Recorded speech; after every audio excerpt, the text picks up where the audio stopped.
Sir? The struggle is real. Go this way. This way. Hello, sir. Hello, sir. I don't think I do, Dipper. I don't think I do. And a big shout out to Budabot. He does have a stream that's on a different channel. So we're gonna shout that out. MTG Fox Breaks. See the first big ass card that just showed up? I don't know if you saw it, but I'm gonna proudly display it here.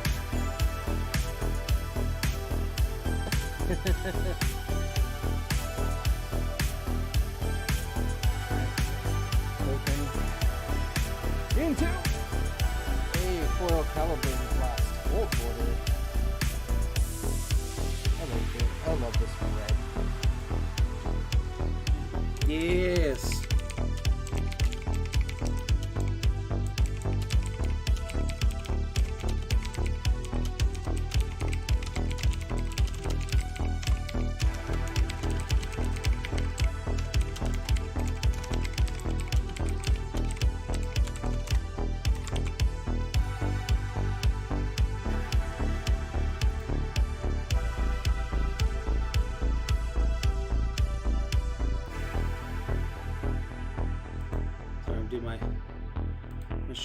Shameless plugs. Let's do the big face for a minute. For a hot minute. Oh, looks like Ked is just getting started, so we'll be able to raid out to him in just a moment. Where we will be playing Numenera. Numenera is a tabletop game using the Cypher system, very close. So it's going to be a little bit different from Dungeons and Dragons. It's a little bit more like your creativity is a lot more involved in how you handle situations as opposed to just combat. It's definitely an interesting system, and I highly recommend anybody who is interested, please check it out. Be sure to at least stay in the stream to send them shout outs, you know. Give Ked some big love. We'll do a shout out to Ked now before we raid out to him.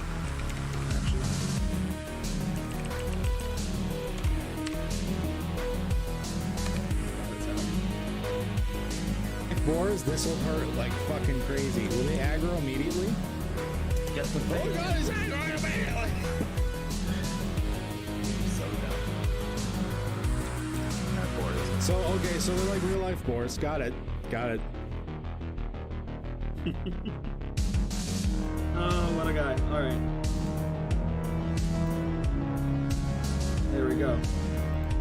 So we're going to hop over, I'm gonna be jumping over to a chat with Ked and a big old group of great amazing people.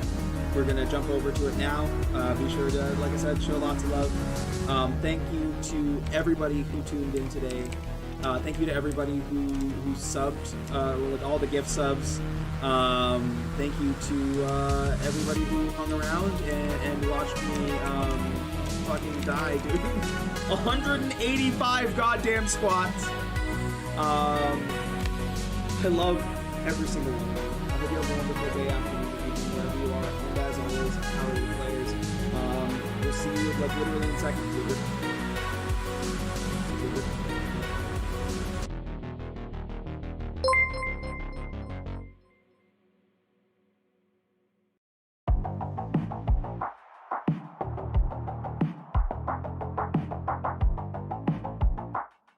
Raiding in. All right, people are piling in. There we go. And unmute myself in here as well. Can you please hear me? Yep. I mean, no one's talking back to you. Oh, they said yes. Okay, 1 second, guys. Troubleshooting. It worked 2 seconds ago. Yeah.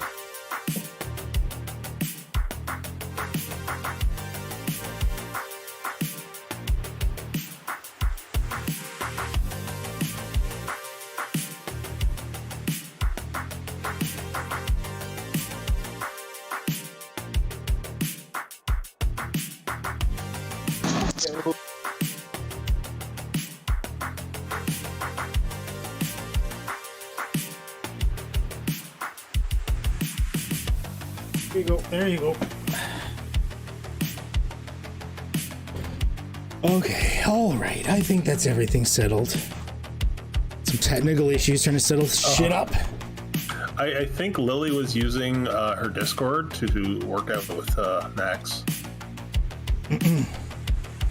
Oh, yeah, Lily, you can't use your Discord right now. And she did it again. I gotta go yell at her. I'll be right back. Okay.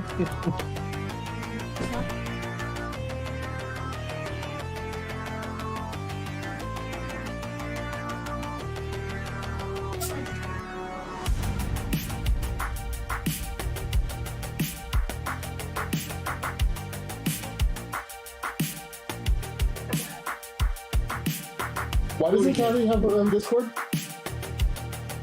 Hello. Hello. Ooh, sup. Oh. Hold on.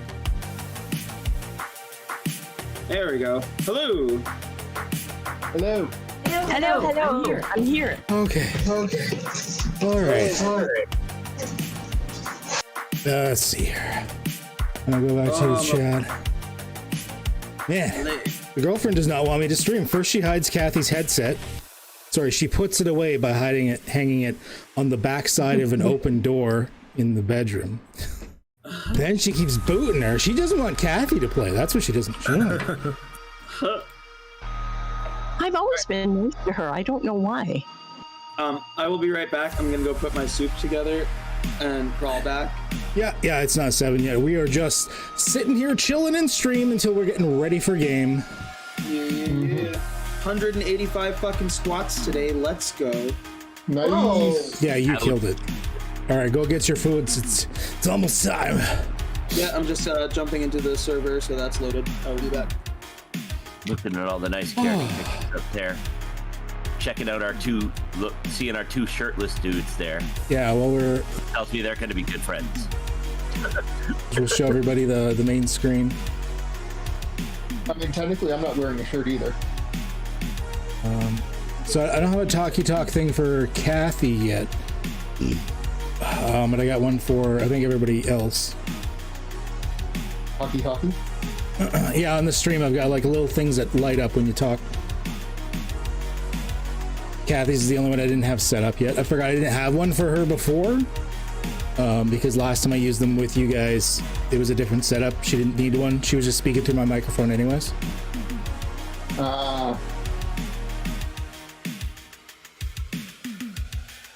I needed to hydrate. I needed that. Oh, let's make sure everything is set up for the channel points. I'm gonna get rid of Pretty Princess. I will put player and GM complication because everyone likes that shit.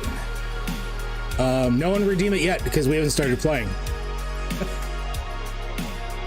GM complication and stream. Yeah, you go to describe your character and you fail at it. Yeah. I mean, we've already gotten a few GM complications just from the girlfriend, so. There is some value to that.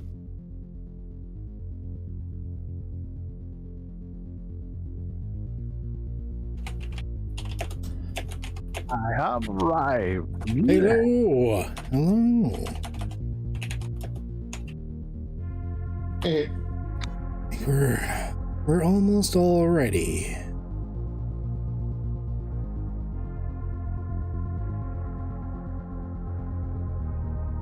A new game. What? Yes, the Thursday crew is back after a bit of a hiatus just to do a thing on our own, which then exploded. Yeah, we had such a good ending to the last game.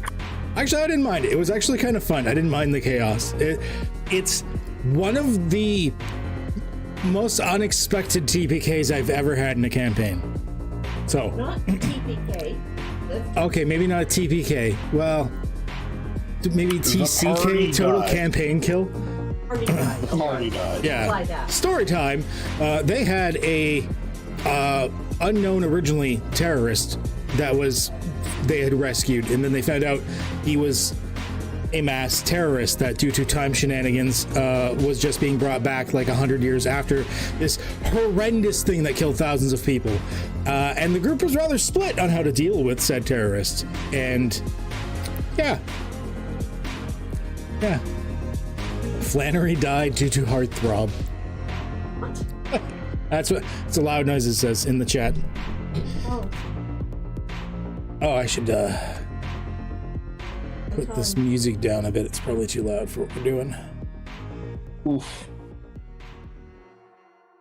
Oh, of course the song ends now, so now I can't get a level check.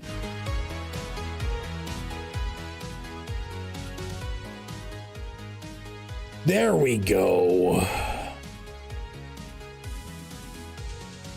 Getting ourselves set up. We're going to get ready.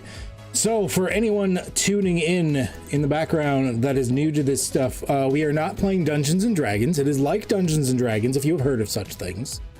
This is called Numenera. It runs in the Cypher system. It's a slightly different type of way to play, as every system is different. And if you're familiar with D&D but not other systems, this is a good time to check out a system that is not D&D. In fact, I should probably like throw this shit up on like Reddit and stuff. No?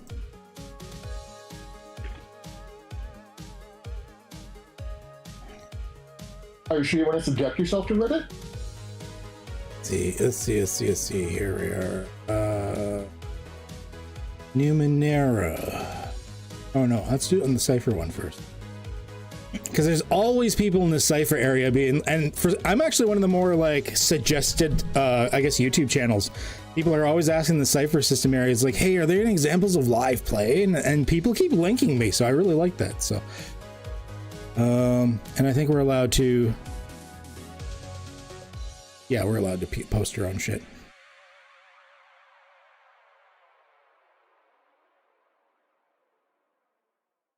Let's post it.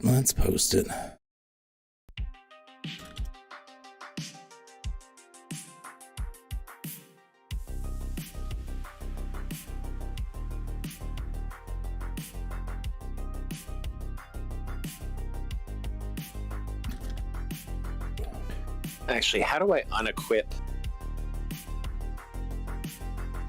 I think my character's wearing armor. He doesn't actually wear it. Here, 1 second, I'll take a look. Chuck, is that dead? Like, I've got archive item, no. Edit item, no. Ah, armor active. I figured it out. Check. It's just gray instead of black. I'm back. I get it now. Welcome back. Thank you. I'm just spreading around links about the stream, making sure it's in all the socials and shit. Oh, are you on the tubes as well right now? Yeah, it live streams on both the YouTubes and the Twitches. Okay, let me do that as well. I don't care as much about the views on the YouTubes. That's actually, oddly enough, more there just for it to auto record for me. It's nice if someone watches it, don't get me wrong, but I can download it afterwards and then re-upload it, like edited and stuff.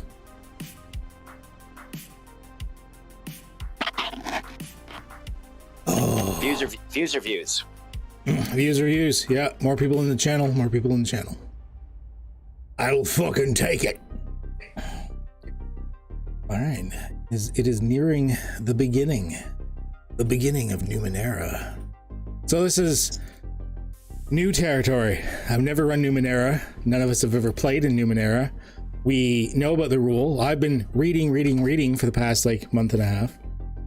And we have played Cypher before, although I think after doing a bit of reading and watching and stuff like that, and especially there's one person on YouTube, Infinite Construct. I would highly suggest checking out a lot of tips and tricks on their channel. That was very helpful. Some things I realized that I could have been doing differently. Oh God! $5 a month. What are you doing with your life? That's a good way to start. Reset brain. Yeah, it's a good way. It's a good way to get tips and whatnot. And I realized there was a few things we could have done better that make it a bit better. Oh, quick, I fucking hate you. That's what makes these streams good. It's like the pain is good pain. It's good pain. It's good pain. It's good pain. Hey, says the guy that just did like 5 million squats or something today. You do what you gotta do as a streamer, boy. It's true. It's very true. Dreamer boy. So you'll see those that are watching this stream will see that there are I've got little character cards flicking back and forth in the corners. Obviously we will go player by player and describe things when we get to that point of the intro. So I think everyone is here, everyone is settled, everyone is ready, n'est-ce pas? More or less. Yes. Yeah. I think so. Pretty much. You're good. Senor. Yeah, okay, I'm hearing from everybody. We're good. Okay. Let's do this. I'm actually going to kill the music for a second. So, I've got some little intro bits here. First, a little bit of a preface. I wrote this out just to make it easier for myself. So we played Cypher before. Obviously, we're still pretty new at this. This is me talking to the audience as much as it is talking to our players. If I do have people jumping in from the Reddit or anything like that, and you have some tips for us, feel free. Leave it in the chat. We're new at this. We would love tips. That's fine. We're all up for that. We're a little more interactive than some of the D&D groups. Some of them just completely ignore that there's chat. I'm a little more interactive. Backseat gamer. I mean, yeah, if you want a backseat gamer, I mean, worst that happens is I completely ignore you. That's fine. So we are going to get things wrong occasionally. That's okay. Same rules apply here as D&D, or at least the rules that should apply at D&D. If I'm not sure on something, I'm going to make a call. We'll look up the proper rules later, but let's keep the flow of the game going. So we'll work off the call that I make, which is the way it should be running in D&D that we seem to forget. So if we're interrupted in the middle, it'll be like, no, it works like this. Screw your shit. We made a call. we will look it up after the fact and be like, oh, that's how it works, and then go from there. Also, this is a new system with tons of things for the DM to keep track of. So it is up to you guys to keep track of your character stuff. When I call for a roll of some kind, I'm just going to tell you the stat, might, speed, or intellect. It's up to you to look at any skills or abilities you have and inquire if they apply. The one person I will be helping out a bit is Kathy, just because it's just easier. There's a lot going on here that has to deal with all the beefcake. All the beefcake? Oh yeah, there's a lot of beefcake in this party. Oh yeah, there's a lot of beefcake in this party. Okay, so unlike the Cypher game we ran before, where you were literal gods, you will not necessarily know the difficulty of the number of the roll before you make it in Numenera. That's actually the way that it's normally played. We weren't playing it like that. You may have to use your judgment of the situation and ask questions to figure out how hard you think it might be.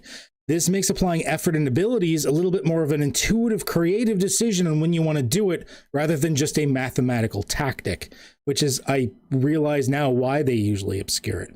So, since this is how it's suggested playing the actual rules, we're actually going to go with it. And I kind of like the way that sounds better. Well, fuck.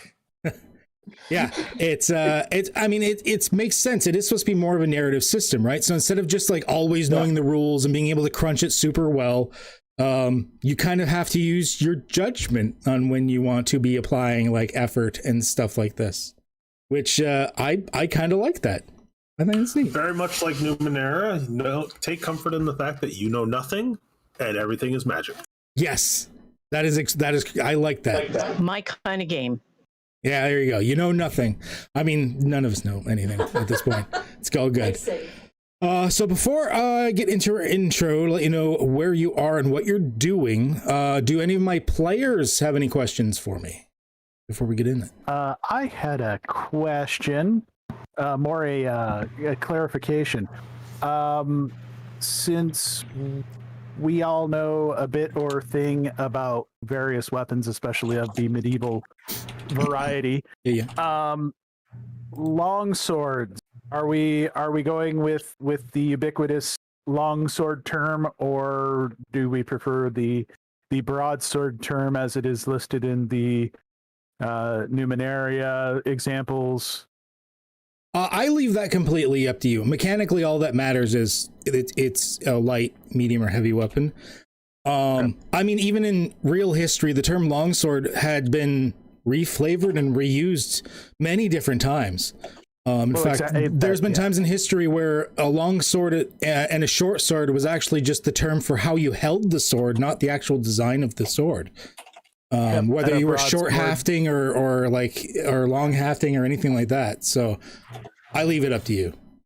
Okay. That was kind of how I felt you were probably going to rule, but I thought I would ask anyway. Yeah. Sword, you have a sharp stick. I also have a question. Yeah, what up? So in my Wind Rider, it says depletion is 2 in D100. What does that mean? If you roll a 1 or a 2 and a D100, it breaks. Okay. And I'm assuming that's a roll that takes place every time I use it? It should say in the description of it, whether it's every time or it might be every hour. Let me see. It might say in it. Wind Rider. Say.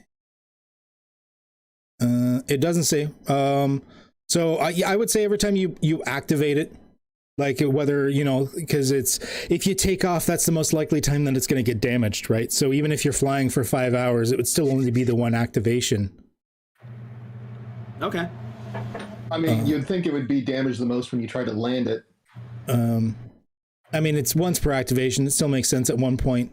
At one point during it's when you deplete it, it still works for that activation. It actually depletes at the end of the activation, so it really would be on the landing. So yeah. Wow, that sucker can go 130 kilometers an hour. Jeez. Yeah. That's really fast to just be like on a wing. Yeah. I mean, it's magic. It's magic. Oh, I did have one other question. Kathy, did you name what your pet is? Fetch. Show me the picture. I like it. Yeah, here, 1 second. Let me name him first here. Come on.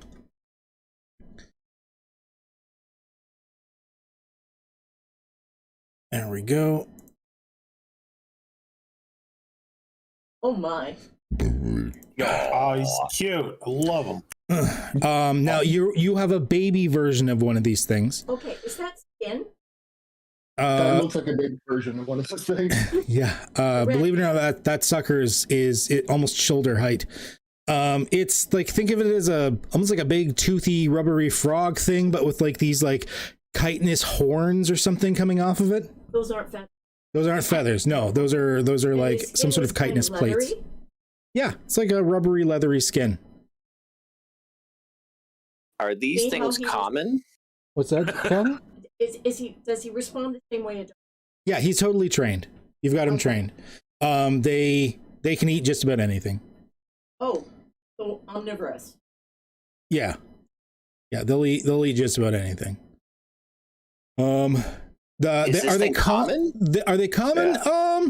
Not really common, but I mean, this is an example in Numenera of this is what animals look like now. I mean, 1 billion years of evolution makes some fuoked up shit. Evolution, pollutes the atmosphere. And actually, sorry, these things aren't like natural evolution. Although they are biological entities, they have inherited biomechanical properties. These things actually have biomechanical eyes. So Numenera eyes. They have Numenera eyes. That makes no sense.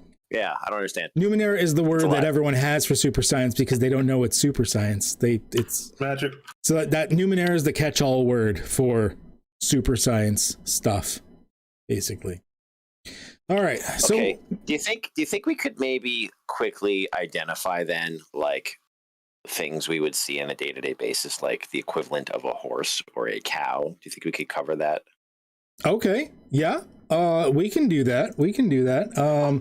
There's some fucked up shit here. Let's see. Let's go to Discovery. Go to.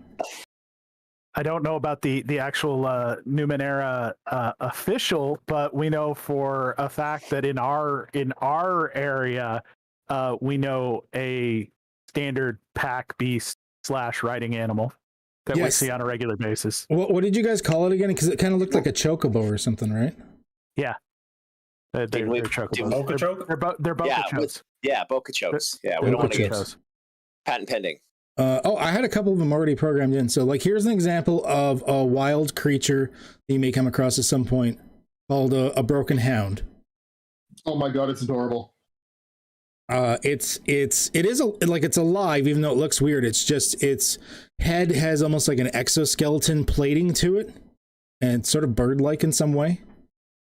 Nice. And it's like a pack animal akin to like a wolf, or Let's see, Scourge me. Yeah, they travel in large packs. They act a lot like dogs.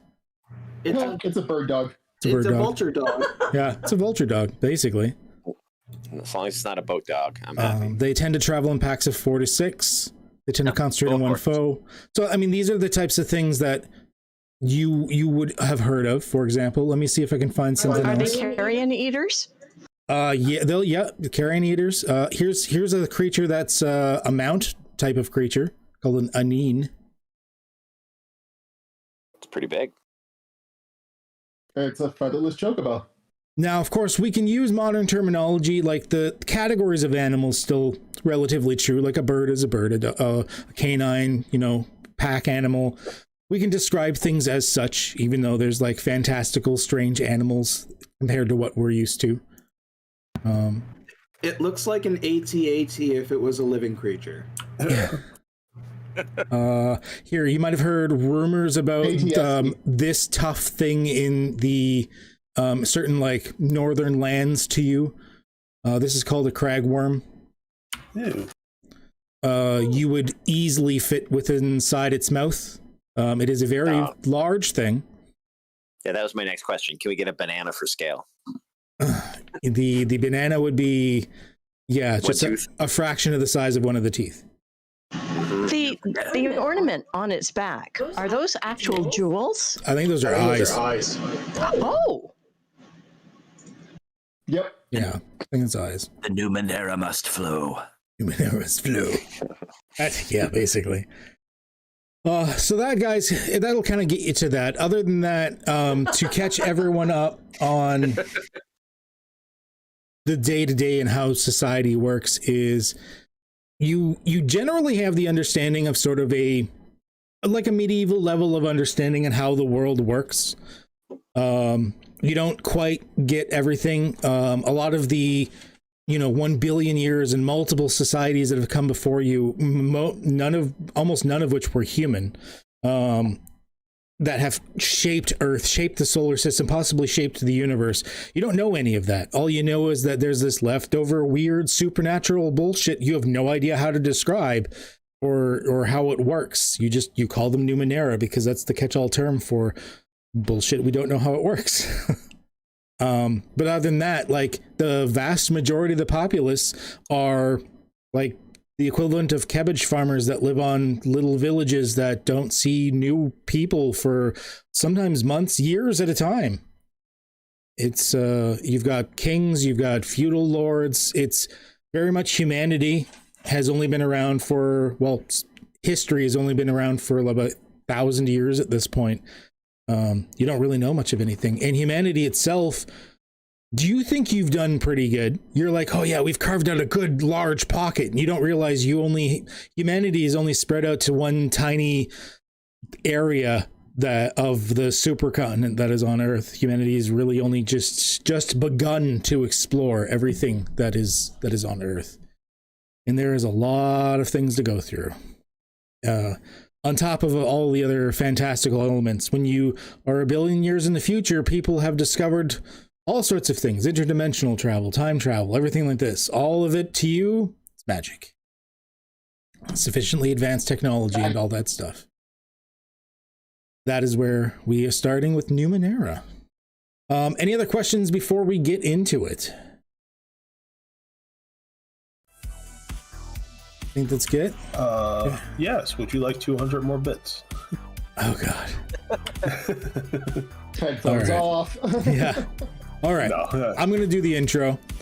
So let's get into this. Let me turn the music. I'm gonna put music, but I'm gonna turn it down just a little bit. We're gonna do like the standard. We're gonna do the standard D&D music, I think. There we go. Just for the moment, since it's sort of a fantasy. Okay, let's get into this. So first of all, I will make sure that everyone knows we are starting in show you all. You are starting in the town of Bodrov. The town of Bodrov is a rather odd structure. It appears to be made of stone, although it's got metallic like qualities to it, and it's shaped almost like a single leg table or giant mushroom in some kind, although it's flat-ish on the top, which is what the town is built on. Part of the reason that a couple people in the group, which we will get into relatively shortly, actually raise a certain type of local bird mount that can easily scale the winding staircases and whatnot that rise up through the base of this town. The town is known as Bodrov, but it's also sometimes called Table Rock for obviously reasons. It actually rises more than 150 meters high, which is about 500 feet. And is about 240 meters or 800 feet across. So, I mean, that's not bad. That's fairly high up. You would not want to drop from that distance. You would die. And there's even, you're not sure how it works, as the majority of the inside of the core has been unexplored despite people living here. There's water that seems to pump up through it. So there is a water source in the middle of Bodrov on the top platform of it.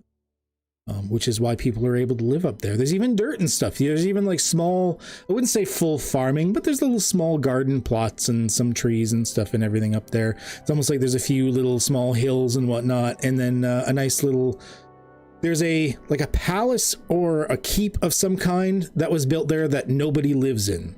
You don't really know much about it. You haven't really asked much about it. You've got theories about it probably, but that's about it. That is Bodrov. That is where you start. I was going to say the population density is also really low. Yeah. I don't. It's not. I mean, getting up and down there. A lot of people don't want to live up there. Those that do live up there, I mean, you feel safe, which is really nice. The world of Numenera, Earth of modern day, is not exactly the safest of places. So living up on a giant ass table mushroom thing kind of makes you feel a little safer. We don't know enough about physics to get a little sketchy about that. Hey, shit be weird, and you're just like, whatever, it's been up this long. It's not gonna fall, right? It's called magic. Magic. I'm looking at the illustration and I can see that there's a similar structure to Bodrov in the background. Yes. Would that be another city? You gotta let go. Okay. Yeah, don't hold it down for too long, because then my voice is coming through your microphone. Okay. There's not another city on that one. There's another one that's like this, but it's sort of wrecked. All the tunnels have collapsed and no one's really bothered doing anything with it, and it looks like it's seen better days. People have kind of worried it would collapse. There's nothing on it. It's empty. It's abandoned. There's nothing on. No one. This is the only one that's actually had like a city built on it, type of thing. So I'm going to. This is the DM saying, "There's nothing there. Don't go there." There's nothing there. Don't go there. Don't have anything planned. That's fine. One other note. Where are we going first? One other note I will make about this is, although there will be some maps that we run, sort of like how we do D&D combat, there's going to be a lot more theater of the mind conflict situations, because unlike D&D, Cypher is not hard focused on combat. It's more hard focused on discovery, and making new discoveries, solving things, talking with people. Even during combat, sometimes we can be a little bit more open-ended theater of the mind about that stuff. So you will see that in the main page, there's an area I have for combat. Sometimes when we run combat, we're just going to have our tokens in there. It's not even going to be a map. We're just going to be theater of the mind. We're going to describe it. I'll show you a pretty picture maybe, but we'll just be running it through there. A lot of this is going to be in our imaginations. But I do have some maps set up for when we want to be a little more tactical about things as well. We're gonna mix it up and go back and forth sometimes between the two. Now, I'm going to show you a picture, then we're going to do the intro. Okay. All right. BHG, you're queuing up a lot, by the way. I don't know. Oh, sorry. Oh, no worries. Okay, so everyone sees that that picture there, right? Yep. Yes. Okay. Yep. Let's kill the music for a second. Let's do the intro. You start to think to yourself that maybe, just maybe, this part of the tunnels below your hometown of Bedrove were off limits for a reason. But the solidarity of your friendship, coupled with how capable you were with the bandits during the attack last winter, led you to believe you could handle anything. So you dropped into the tunnel made of something between rock and metal, hallways that angled in awkward directions and shapes that were obviously never meant for the human form. The echoes of chatter and footsteps, your chatter and footsteps, flee into the distance before returning as an odd stuttering static, but you still carried on. When you found the ancient humanoid corpses in the tunnel, you were excited, you were ecstatic. If these were the past explorers, they might have Numenera or shins on them or something. And you could still see these vicious-looking swords still gripped in their long dead hands. Swords covered in dim, blinking red lights. That's when the stench hit you, much to your surprise. Corpses sitting in the dust of long-dead civilizations shouldn't be fresh enough to give off such a foul odor. But the wall of stench was enough to make the majority of you stumble. That's when the corpses rose.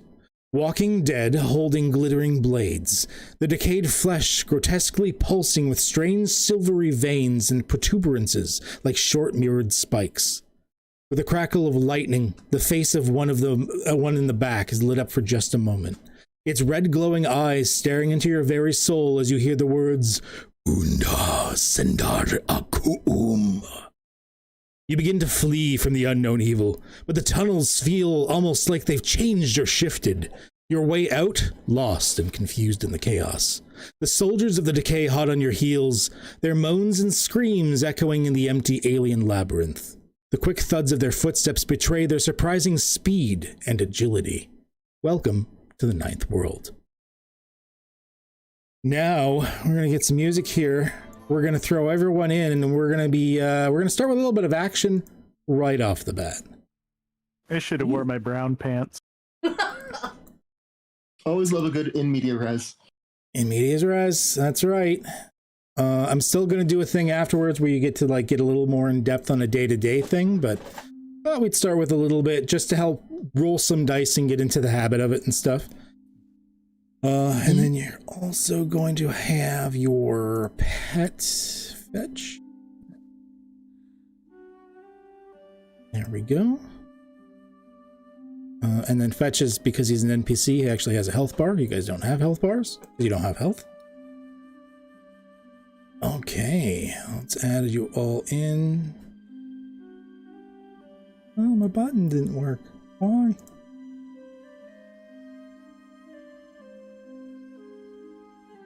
I did. Oh, no, it did work. Never mind. Yeah, there we go. I added fetch too. I don't need you in here. Remove combatant. There we go. I added a button that just adds everybody to the initiative order if they're a player token. It's like, oh, this is nice. All right. And we're going to add these dudes down here. Let's show you what they look like. As soon as there you are.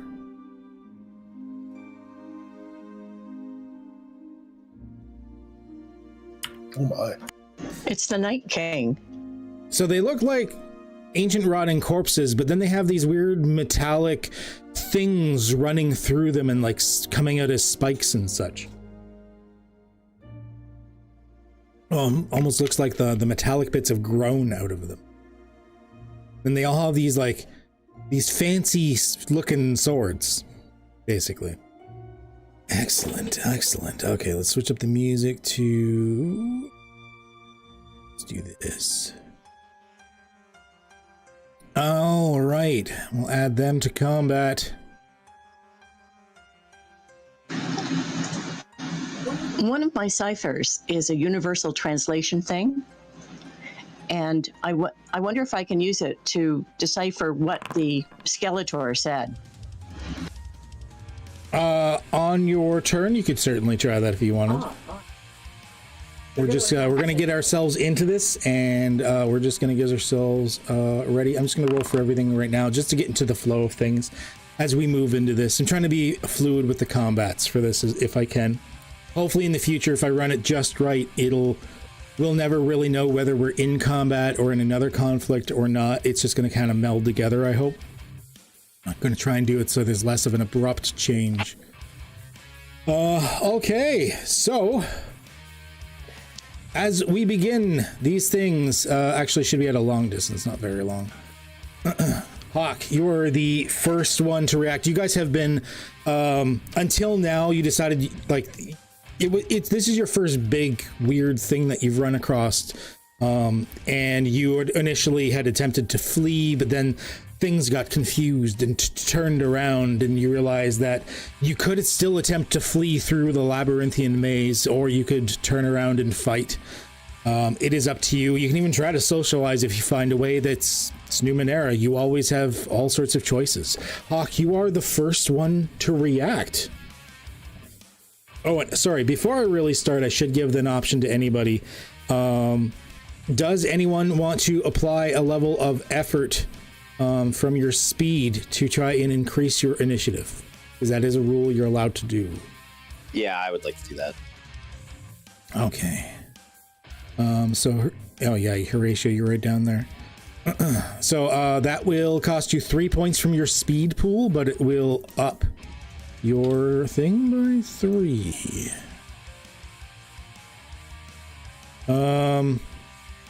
I'll let you know now.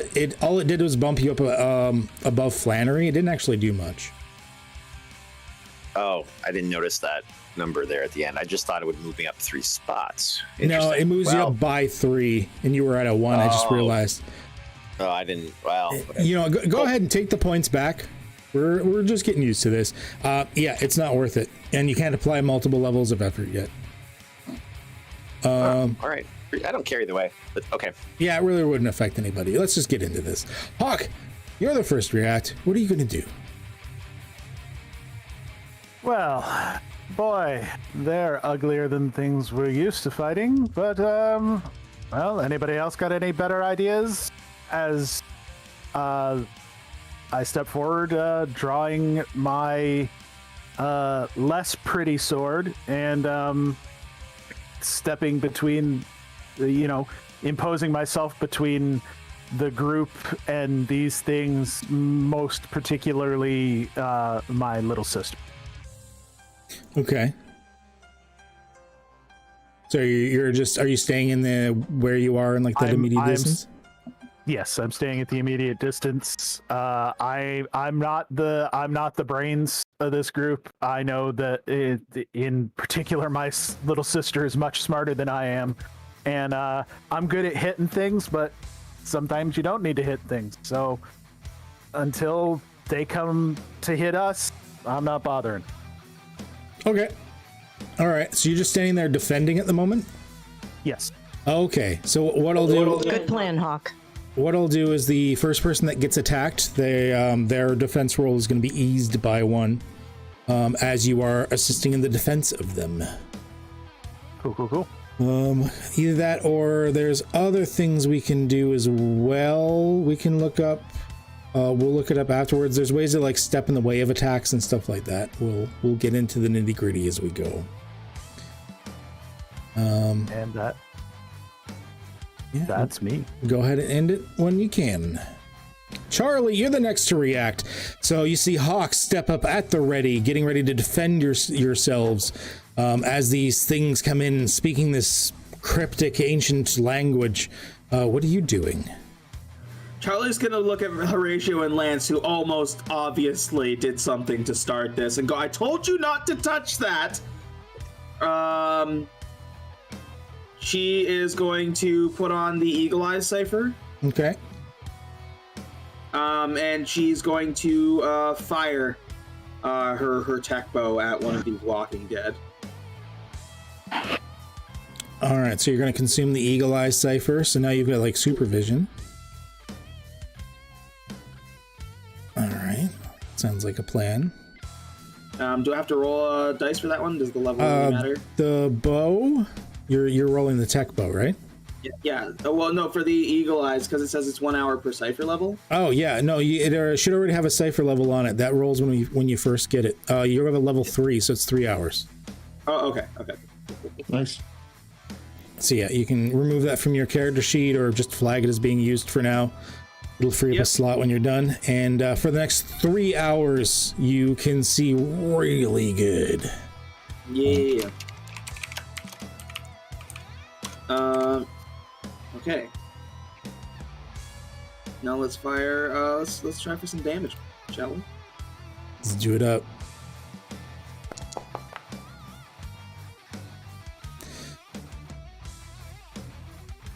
Beats difficulty 5. Yeah, that's definitely.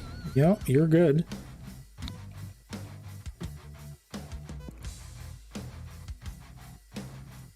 Yeah, okay, so that's going to be dealing 2 damage to here. Let's. Oh, I forgot to have the thing on to name them. 1 second. They don't have the names. Here, boop. Name. There we go. Now they got actual names. All right, which one did you want to hit? Dealer's choice. All right, we'll start with Envious, the Envious one here. So 2 points of damage. Describe to me how you hit it. I think she like. All right, sorry. I think they pull the bow hard, and just like fire for like a shoulder shot. Still not clear as to what these things are chasing them, or if they're even sentient. So the arrow whistles through. You hear the twang of your bow, which is cobbled together from parts that you've scavenged over time. The arrow whistles through the air, hitting it in the shoulder. Some silvery fluid seems to spurt out instead of blood, and you hear a Makan Shildar. As it seems to exclaim. So you don't know if it feels pain or it's just frustrated. I don't know what that means. What do you mean? And sorry, there was something I meant to do. I was going to do with everybody on their turn. So my bad. I missed a thing here. We are going to start with Hawk. If you want to describe what your character looks like, or what your character is all about, give me 1 second here. Yeah, just describe what your character's like sort of looks like in your mannerisms for me if you can. Hawk is a rugged, tall young man, probably just over 6 feet tall. Not overly broad through his shoulders, but looks like he's accustomed to doing some heavy lifting and heavy labor in his life. He used to dress more of as a farm boy, but then about 5 summers ago, a man dressed all in black with shock white hair came through Bedrove and needed to get a new mount, but had no shins. So Hawk and Flannery's father bartered with the man to take his son in and train him. And so A few weeks later, the man returned, and Hawk left with him. And he's only just returned a little over a year ago to Bedrove. And when he came back, his hair, he's grown it out. The family's silvery hair has come through early for him. And the biggest change to him is he walks with a very strong air of confidence about himself, and he also came home wielding a pair of nearly matched long sword. Okay. Which he can be seen practicing with them on a regular basis, and he appears to, at least by watching him, he appears to know what he's doing with. Okay, all right. I know we don't need histories right now, just appearance and mannerisms. And we'll get into more of the histories once we are done the immediate res part. Gotcha. Sorry about that. No worries. And let's do Charlie, since it was your turn anyways, can you describe sort of what you looked like, some mannerisms, maybe a few minor points? Charlie, being a techie, is always decked out in like full gear, always making sure that that all like her skin or all their skin is protected. Mannerisms, very curious, but also cautious. Dealing directly with Numenera can have varying results. So I think their focus is definitely a lot of protection, especially with experimentation. So a lot of questions about like when running into technology. Okay. Always probing, always curious, that type of thing. Yeah. All right, sounds good. Let's moseying on. Charlie, feel free to pass it when you're done. Yes. Max, let's start by doing this in the right order. Let's actually like describe what you look like, mannerisms, stuff like that first, and then we'll get into your turn. All right. Max stands just over 6 feet tall. Currently, they are their very slight frame is covered by a blade of armor that looks like it's been sort of like fused onto them. They're probably one of the more odd-looking members of the group, as they are actual walking Numenera themselves. Some sort of golem from a bygone age was discovered in essentially a scrap heap by Charlie a while back and fixed, mostly. They've got a beneath their current sort of helmet faceplate is actually a more human face, vaguely feminine, but yeah, they've currently got the whole skull motif going on right now for the armor. And yeah, they wield a chain weapon that has a blade at the end of it. And currently, they have their right hand held out, pointing a finger towards the nearest of these undead automatons that they're facing. And they basically say, acquiring data. And runes of bluish light sort of appear next to their hand, and then they basically just say, activating gravitic field. And essentially the runes start to change and seem to go up in magnitude as I use my weighty power and cause the nearest, I guess you'd say, the nearest undead thing, Walking Dead, to essentially just get hit with a massive weight as their gravity, localized gravity to them, is increased exponentially to the point that it'll just floor them. Shit. All right, so you just kind of like reach out and like force grab them and just like trying to crush them down. All right, there is, so that is one of your abilities, I do believe. Yes, weighty. Wait. One select. All right.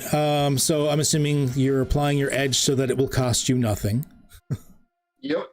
Okay, so bro, stop them in their tracks, stop them from moving, hindering their tasks. Okay, all right, so yeah, that's going to be an intellect roll. So basically everything is a roll, it's just whether you can activate it or not.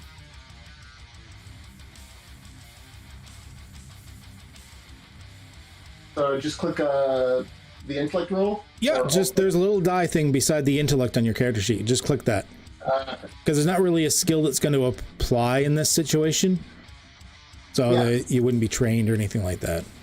And then I should mention there's like a pop-up box that you guys will go through that you can determine like if it's eased or you're applying effort or anything like that. You can put everything in that when you go to click to roll.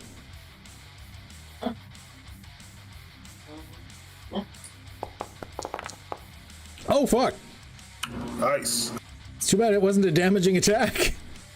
I mean, there's the possibility, but you still get a minor effect out of it, because a 19 still means a minor effect.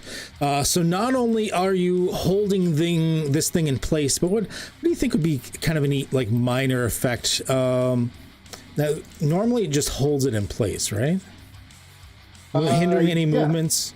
So I'm going to suggest, what about like completely knocking it like flat prone as well?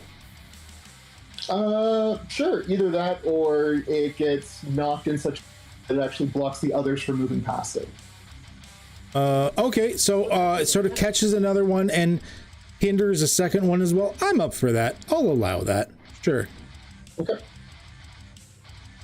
I'm up for that. Well done, sir. And yeah. Oh, and another thing about Max, they get their name from the translated runes that are basically displayed upon their mechanical body, which are massively scratched out and just barely legible from age and wear and tear. No doubt. No doubt. All right, pass it when you're done. Right. Okay, moving on to Cyrus. If you want to describe a little bit about yourself, mannerisms, looks, things like this, a few points of interest.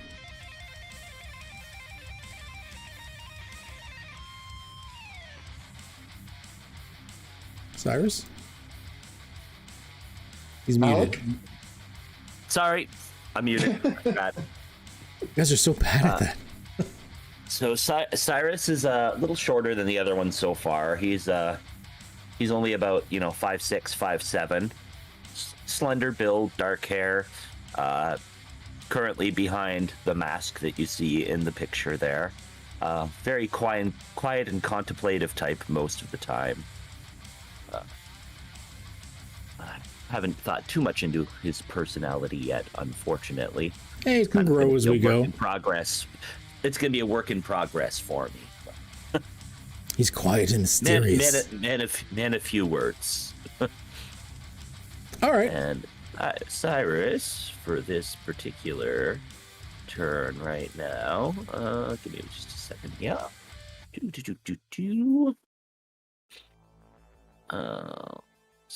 Just looking at my abilities right now. Let's range on this. Short range. I can't remember. Did you incorporate any kind of like held action or? You can hold your that's actually one of the base things that you can do. You can hold your action. You can even just like move your initiative down if you wanted to as well, or you could just the equivalent of in D&D of holding your action for a trigger but keeping your initiative. You can do that as well. Yeah, I'm just gonna wait for a trigger. Once one of these moves into short range, I will let loose an onslaught. Yep, you can do that. So I will wait for now. Okay. Next, moving on to Lance. Lance, show me what you've got. I apologize for the background noise. Somebody started laundry. Oh no, okay. so I'll keep this brief. Lance is probably the biggest and the oldest of the group. He's built like a Texan linebacker, just all muscle. He's never wearing a shirt, no matter how cold it is, no matter what the weather's like. He's never wearing a shirt. He always just wants to show off his tattoos that are painted onto him, almost like permanently engraved into his skin. The most notable thing that he has on him, other than his stogie that's always in his mouth, is his hand-knitted cap from his mom. He's generally pretty carefree and easygoing until fights start. And then he gets real serious. Oh, all right. And yeah, he's just gonna. He sees that everybody else is holding the line, so he's just like, stay together. And he's just gonna wait. Okay. Did you want to like actually like hold an action in case they get into range, or are you gonna protect someone else? If any of them come within immediate range of us, where he's going to. All right. Okay, moving on to Flannery. If you want to give a little intro about yourself. Flannery is about 5'3", which is why her brother constantly refers to her as his little sister. But she's fierce. She's strong. She's grown up doing farm chores, and she knows how to fight and hold her own. She is very interested in flora and fauna, and constantly carries around with her a bestiary, a veterinary compendium, and the complete works of Flannery's Guide to Botany, so that whenever they're out in the field, she can look around and identify what's safe to eat, what's not safe to eat, that kind of thing.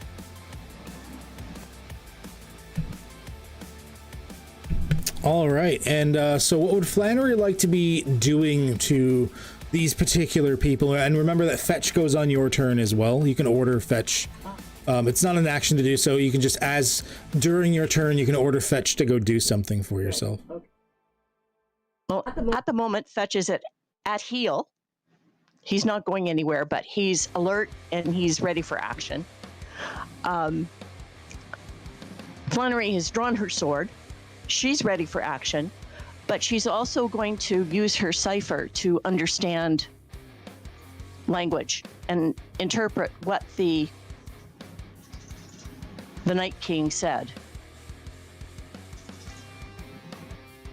All right, looking at your cipher, it doesn't look like it actually helps you understand. It translates everything said by the user into a language anyone can understand. So everyone can understand you, but you don't understand anyone else necessarily.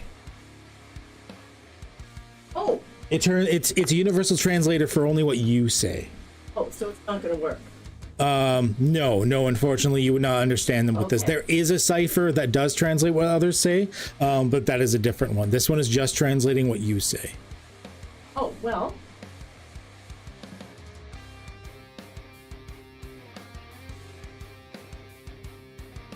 I've drawn my sword and I'm ready to back up my brother because I am fiercely loyal.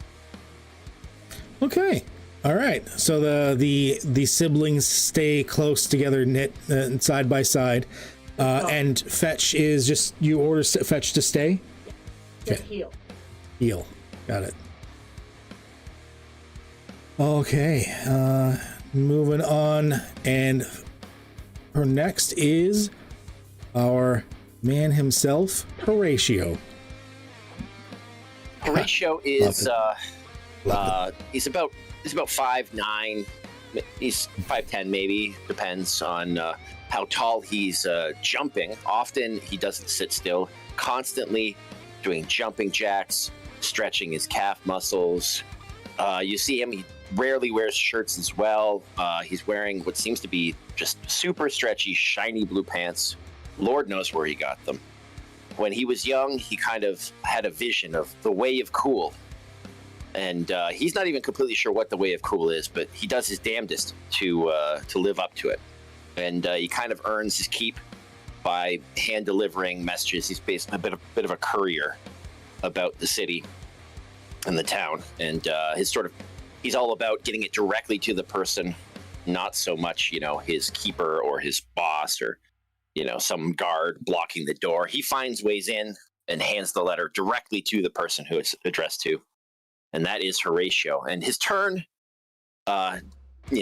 being the way he is and knowing the way of cool, at least he thinks he does, he's gonna stop and really stretch out those hamstrings. He gets down on the floor, starts grabbing his toes. He's getting warmed up, and that's his turn. Okay, Stretching.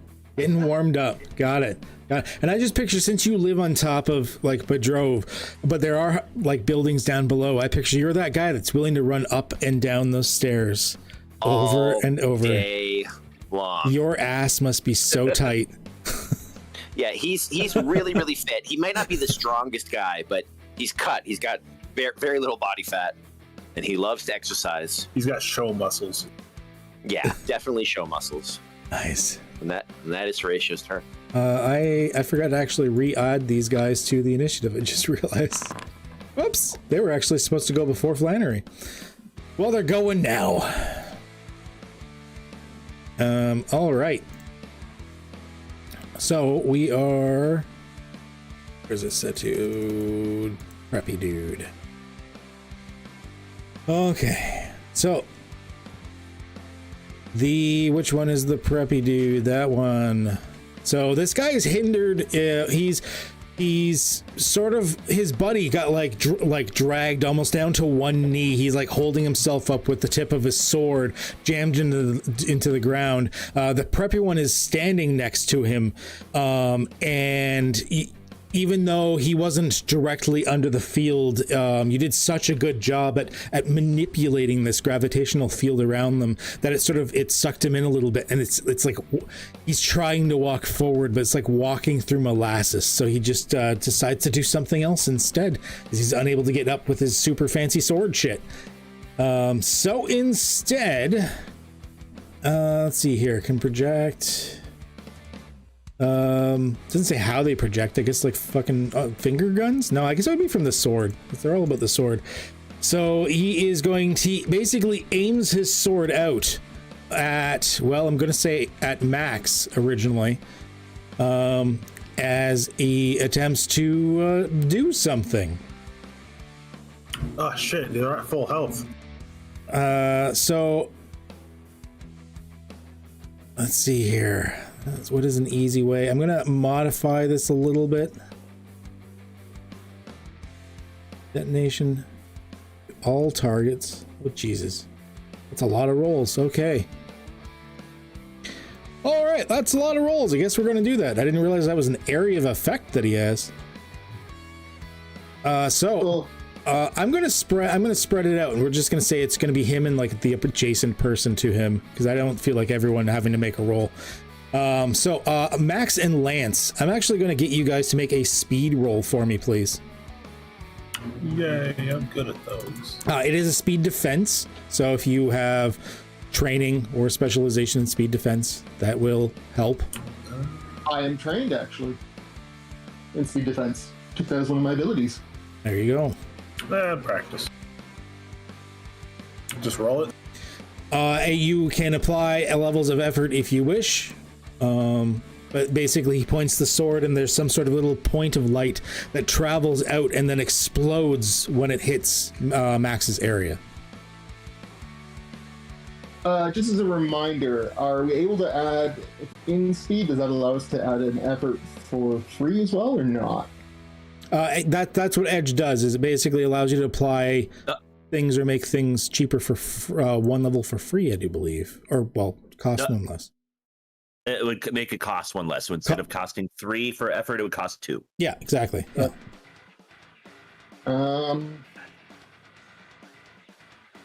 how much? What's the advantage of Edge again?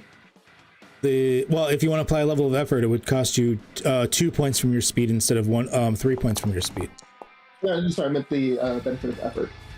It eases it by 1. So when you do it in the thing, if you put in, you'll see attack modifiers. Oh, that's for effort damage. Additional modifiers, difficulty ease 5. Yeah, effort to ease task. If you choose like one level there, and you roll, it'll automatically apply it for you. You don't even have to manually. It should calculate it for you. Once you do the checkbox and click roll, it'll just do the number crunching. Yeah. Sorry, I thought I rolled it, but I'm not seeing anything. I think you clicked pay instead of roll. Ah. There you go. Okay. So, at the moment, Max, you didn't do so good.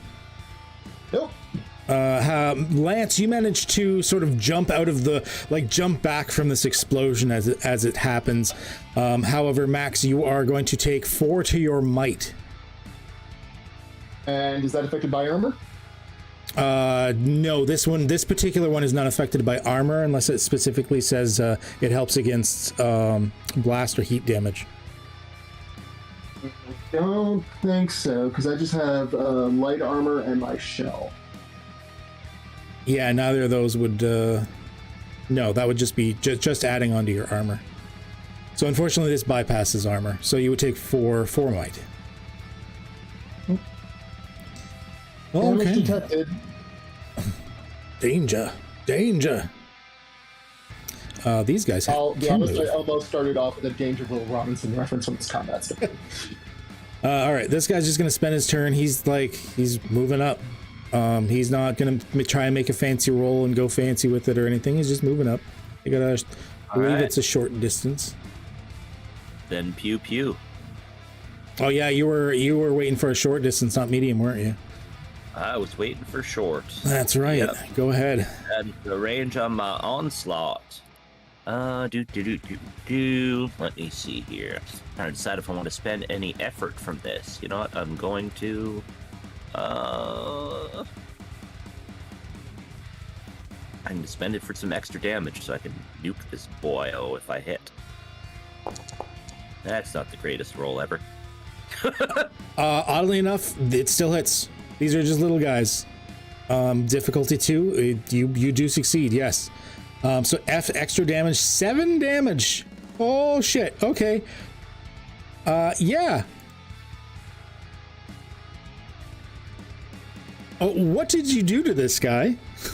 He's done. Yeah, I spent a little time, I guess while I was waiting for someone to come up, I was just sitting there charging up my onslaught blast and Come smaller version of that, but you get the idea. Yeah, charging up an energy blast, and as soon as he gets to that, waypoint's like, come on. So you guys have fought with Cyrus before, but you don't know if you've ever really seen him unleash this much before. This thing steps forward, and all of a sudden there's just and all that's left are the 2 feet, and then the one arm holding the sword, which then drops to the ground. Yeah, okay. Oh my goodness. The envious one, he's still stepping forward, but he kind of stutters for a second, looking do I want to? But he's gonna do it anyways. No accounting. Yeah. And then that's all he's doing. The other dude that is held, he can't do anything, and that just, does it say how long, or does it just keep holding them? It's until my next turn. Oh, until your next turn. Okay. Yeah. So it's not that OP. Okay, I get it. Okay, well he's kind of stuck where he is. He doesn't like that you're the one that's holding him down. So he's gonna also do the detonation projection thing at you again. So we're gonna Just a reminder, he is injured. yes. So well, I don't roll. Your task would get eased. Max and Lance, I need a speed defense roll. You'll get a free ease out of it then. You get to ease it by 1 level. Oh, I do, or? Yeah, I don't roll anything in Numenera. The DM doesn't roll a single die. I just wasn't sure if that applied to me as well. Oh yeah, that applies to you as well. All his shit's hindered because he's basically being crushed under gravity right now. So you do get eased additional modifiers, difficulty eased by, and then put 1 when you roll. Okay, and a quick question. What is the effect of trained or skilled level? Train eases it by a level, so it would ease it by 2 levels in this case. Okay. Train ease it by 1 level, specializes 2 levels. Okay. So 2 levels then, because my sheet says trained. Yeah. So you'll get 1 from the effect and then 1 from your skill. We're doing great. Good. Step away from the deep booty robot. It's a good thing I had you guys start with little guys. Yeah. Okay. I also forgot those modifiers last time. Hey, you still beat difficulty 4 despite rolling a 3, so you did pretty good. They're only a 2, so you both of you still made it. Thankfully, because of your gravity effect, Lance is not affected. So another blast comes out, but because of the gravity, it arced short too fast and just sort of plowed in the short distance right in front of him instead. And I'm just noticing something here. It looks like if you roll it while you're trained, that's already factored in, because that should have been eased by 2 steps. No, the first time I said it still said practice in the roll. Yeah, so but I now changed it to trained this time. No, I'm just saying at the bottom it says it's eased by 3 steps. Oh yeah, you ended up rolling that eased by 3 steps. So yeah, it must have factored it in automatically. Okay. Yeah. Hey, still learning. Just for future reference, Yeah. it's an automatic thing, I guess, if it's set to train. So I appreciate that. We're still learning how this works. This is why I wanted to do this. This is our sort of to figure shit out session. As we figure out how the roll mechanics work and stuff like that. Appreciate it. And once again, I will help you out, Flannery, for your turn. And that was the end of him. Flannery technically already had her turn. We just were backdating. And then Horatio, you did your push-ups or whatever. So we are. Why did it skip Hawk? Oh, there we go. Hawk. All right. Well, Hawk's seeing these things, firing things and doing other things, is like, well, that's not very good. So I'm gonna step up to the envious one, since the keener minds in the group have decided that these things are definitely a threat and can't be reasoned with. I'm not gonna gainsay it. So I guess I'm gonna step up to the envious one and take a swing. Okay.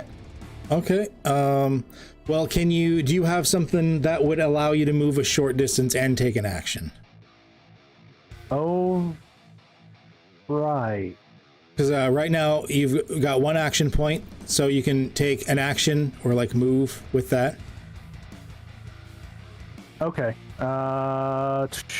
This is why they were able to only move up 1 as well. They couldn't do anything else. Yeah.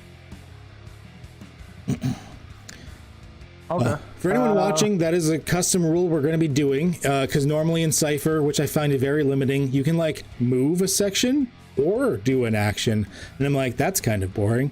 So I've implemented what's called action points. So right off the get-go, people are still playing very much the same way, but as soon as they spend those 4 experience to get a second action point, then they can start doing things like move a short distance and do an action.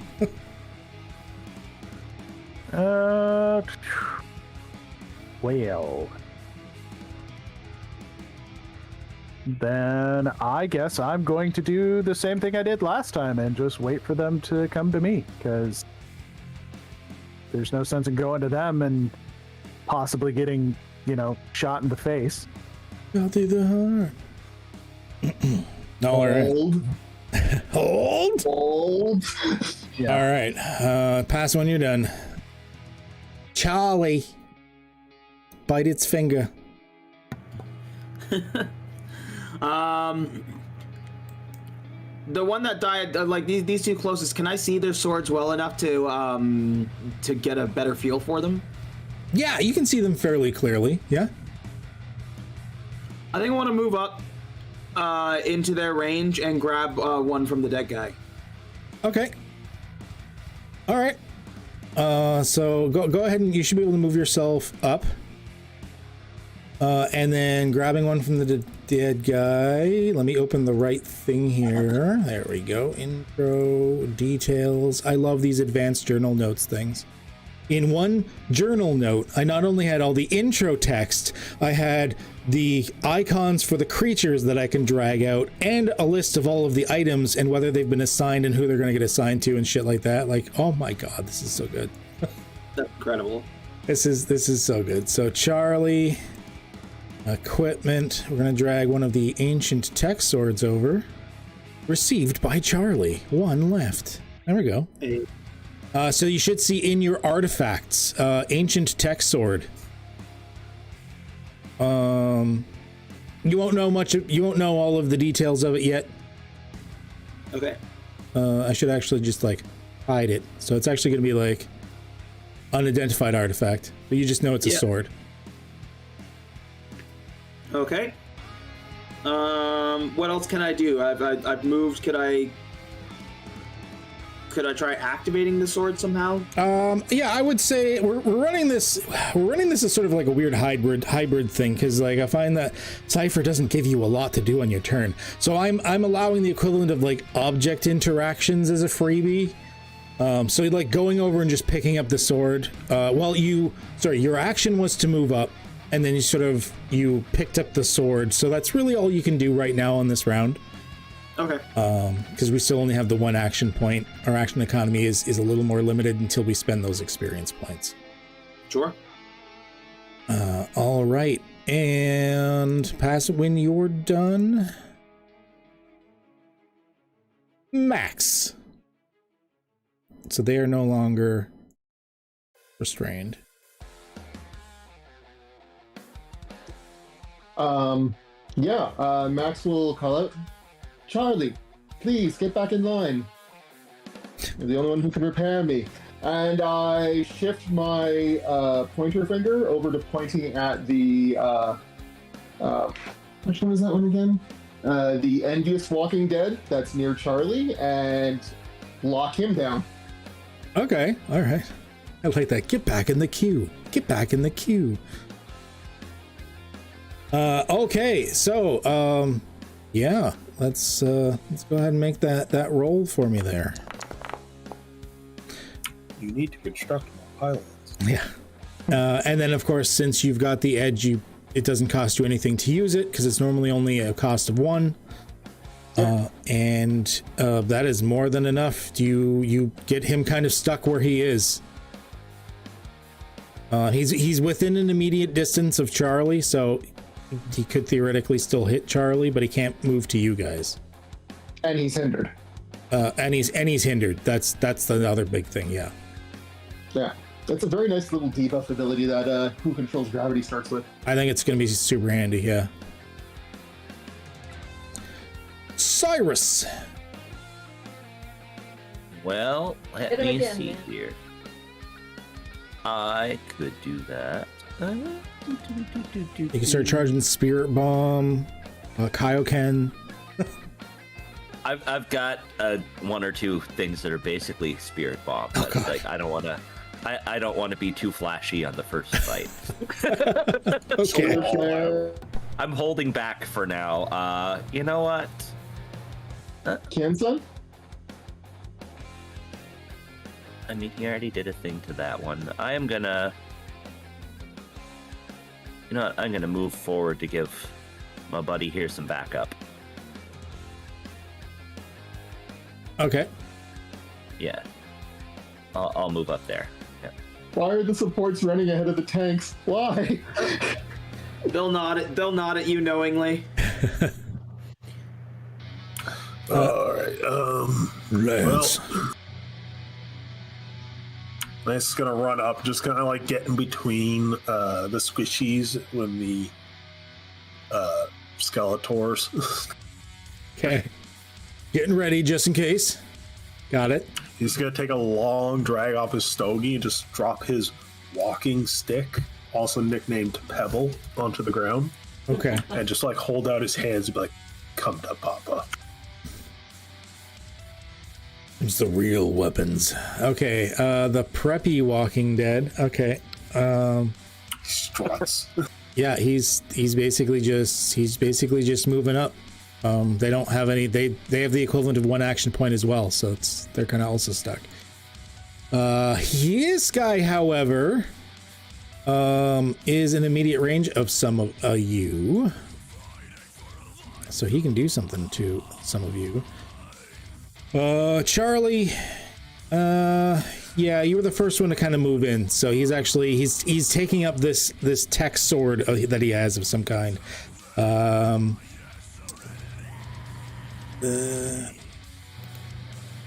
Yeah. Okay. Yeah. So he's gonna be swinging at you. I'm gonna say it's probably a speed defense. Okay. He is injured. I mean, feel free to, if you want to describe a different type of defense, like if you were blocking it or something, it could be a might. That's up to you. But if you're just dodging out of the way, then I would say it's probably speed. I would like to do that. I think they'd instinctively try to block with the sword, like raise it up with both hands to block with it. Sure. Okay, go ahead and do it as a might defense. As you're like, basically, you got this sword and you're like, ah! And like try to like block it away with your new sword. Oh shit, that was not bad. I was about to say, because he's hindered, that means Charlie's defense is eased. Yes. So it actually would have been eased. So it actually would have been even a 6, which is even better. I forgot he was hindered. Thank you for reminding me. Forgot. So yeah, he clashes down, and you just like, whether it's panic or just the fact that this thing seems to be super well balanced, just all of a sudden clash, and you just knock it away. There's a bit of sparks, and then the weapon itself doesn't look to be that horribly damaged. Like clashing swords always kind of chips them and scars them a bit, but they seem to be holding up fairly well. They like snap and point their finger at the thing's face and said, "No!" You know what? You do that, but I am proposing an intrusion to Charlie that this was enough to actually snap your blade in half. That took the brunt of the attack. Now, you don't have any experience points, so I think you're going to have to accept. So the intrusion is that it snaps the blade? It snaps your blade in half that you're holding. Okay. Well, I mean, yeah, I can't. There's nothing I can do about it. So go ahead and click accept in the chat there.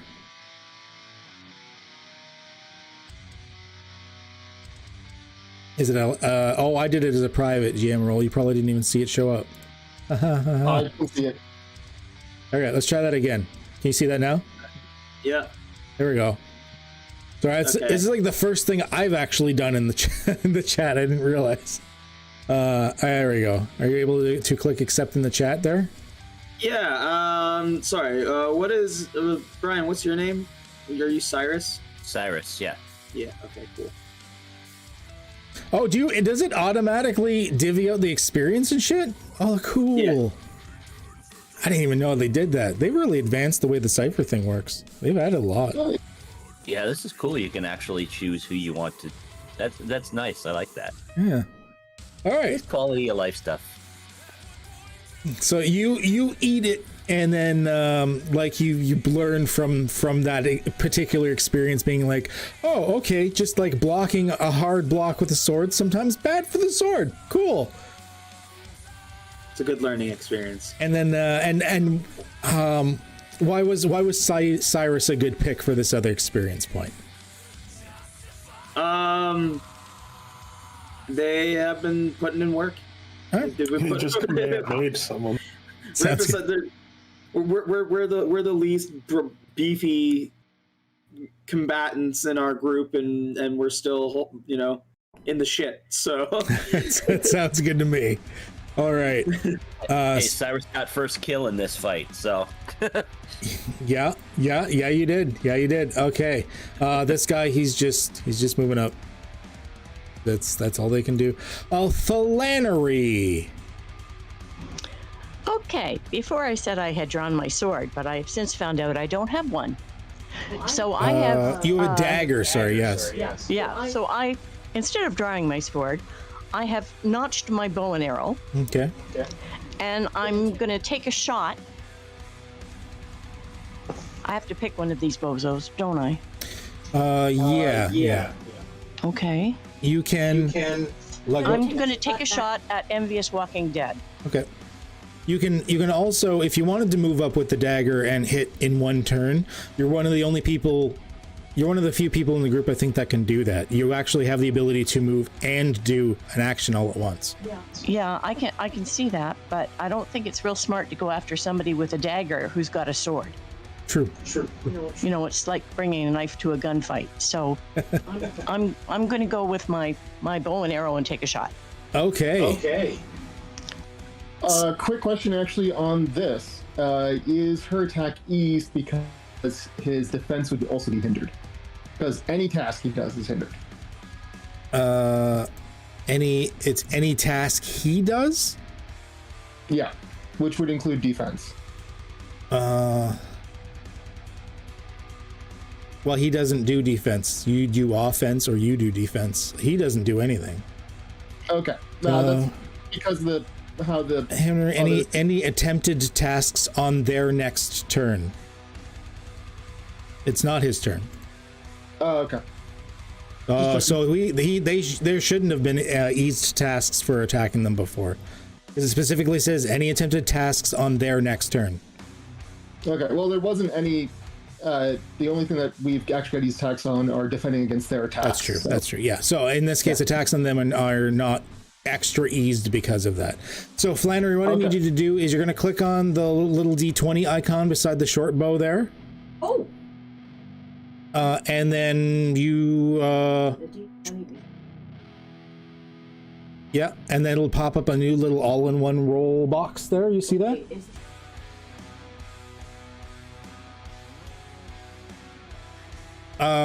In your combat, the combat tab of your character sheet. I'm there. Okay, you see where it says short bow, and then to the right of that, there's the damage 2, and there's 3 little icons there. One of them looks like a D20. You got it? It's the first one. Okay. And that pops up a new box. Okay, and then just click roll. You shouldn't have to add anything to that. They're going to ease it by 1 step because it's a light weapon. Okay. At the very bottom, there should be 3 buttons: roll, pay, and cancel. Okay, 1 second. I'll be right back.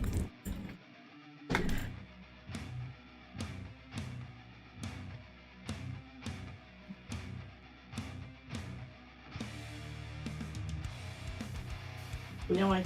That mode. Normally this is where.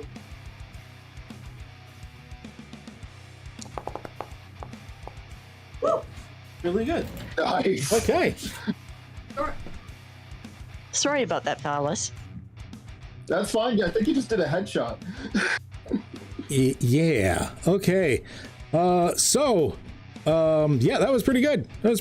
So damage. So you ended up doing what? 4 damage? Damage 2? Yeah, because it's +2 damage on the roll itself. So yeah, that was pretty good actually. So that is 4 damage on that dude, and he had 4 left. So yeah, how exactly did you take that guy out? With my bow and arrow.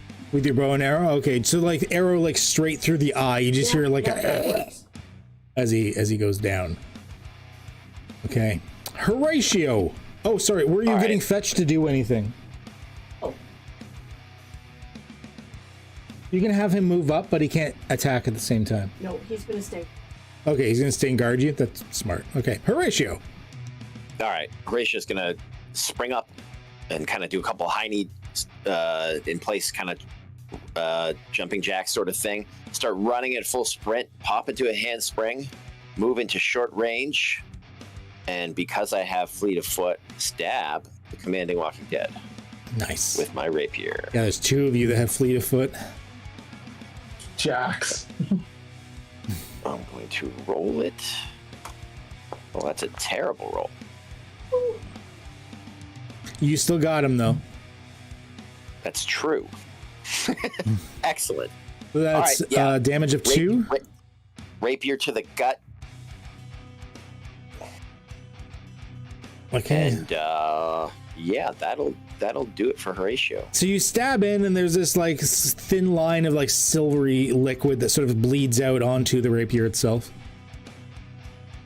Delicious. Okay. Hawk. We don't have a hawk. Oh, he's still AFK. Oh, he's still AFK. Okay.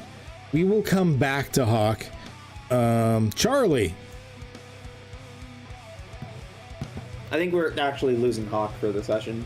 Oh, Yeah. oh, was he not feeling well? I didn't see that. Yeah, check the Discord. Oh yeah. Oh yeah.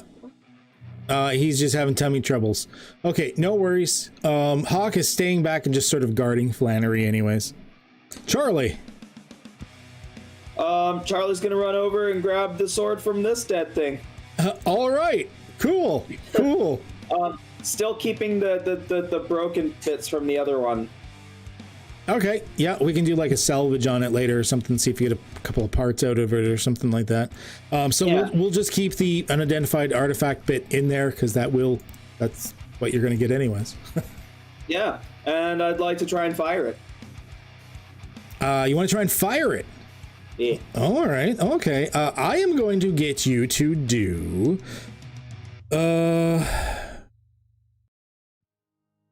I would say that it's probably Numenera crafting. I think applies better than Numenera knowledge for this per se, because it's more about the actual like workings rather than knowing about it. Okay. So yeah, roll intellect for Numenera crafting for me. Pool intellect. There we go. Oof. Okay. Difficulty 4. Let me check the thing. Can I add a point of effort because I have edge in intellect? Well, you're supposed to add it before you roll. Okay. That's part of the pop-up box for the roll. However, it is enough. These are not a major thing at all.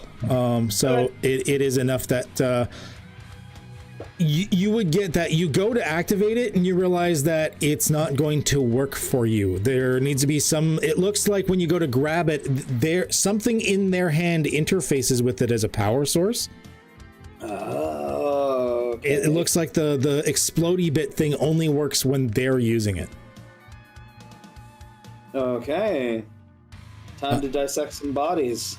But looking at it, it does look like there are things that you could get it to do as well, but you'd have to spend a little bit of time probably tinkering with it to figure that out. Okay. I instead want to use the sword then to cut off the arm at the elbow of the thing that I just took the sword off of. Okay. All right. Yeah, just so you can like study how it's put together and stuff. I like it. I like it. So yeah, that would be your action is like you just like pick the arm up and just like whoosh, and like cut it off type thing. Yeah, and I will add a Walking Dead arm to my inventory. All right, I'll let you figure that one out for me. All right, pass it when you're done. Max. Okay. Let's see. Do I continue trying to lock things down, or do I actually get involved? That's a good question. Yeah, I'm going to lock down Preppy Walking Dead now. Okay. All right. Another 15. Preppy. Yeah, that is more than enough. So he like goes to move forward. Once again, there's that like weird shimmering effect, and you see a bunch of like dust just like violently settle to the ground around him, and just like.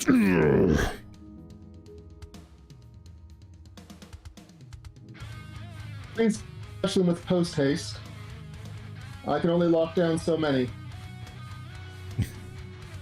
Thankfully, it's not costing you anything. Yeah. That's when you're done. Also, Charlie, situational awareness. Situational awareness. since they've gone full forensic pathologist in the middle of a fight. Yeah, Charlie's like literally disassembling bodies, and this thing's like. Cyrus. Like, ooh, what's this? What does that do? Ooh, piece of candy. Yeah, ooh, piece of candy. Ooh. Yeah, Cyrus is gonna break out a little weapon. He's gonna use his light staff to smack a biatch. I'm not spending anything on it. I'm just gonna attack with it. Yeah, okay. That definitely hits. And that was 2 damage. Yep. Nothing fancy, just a whack with my staff. Okay. Lance. Oh, sorry, Cyrus. You're done. Yep. Lance. Lance is just gonna go rope-a-dope on commanding Walking Dead right next to him. Okay.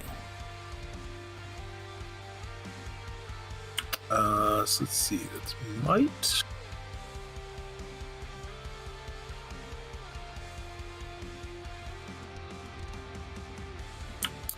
So if I want to spend effort to ease it, I'll just do 1 level, right? Yep. And it should auto like deduct from your points and calculate it out for you and everything. You just apply if you want to apply it. Okay. Also, make sure that the skill level of your attack is correct, because I think it defaults to practice, but you have to actually change it if it's trained or not. Yeah. Well, I mean, if you roll on the skill instead of on the stat, it should be fine. It just says unpracticed. Yeah, he's got training in other things like feats of strength and movement and stuff. He doesn't have practicing in any of the in the actual attack or trained. Sorry.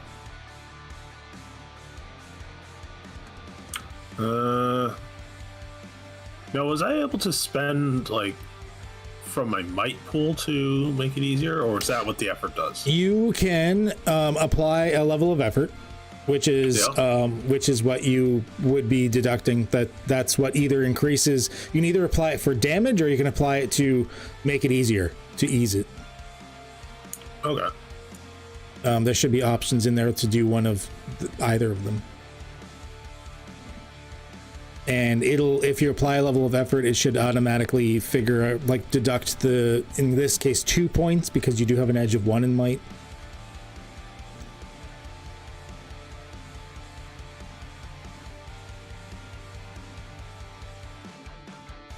Okay, here we go.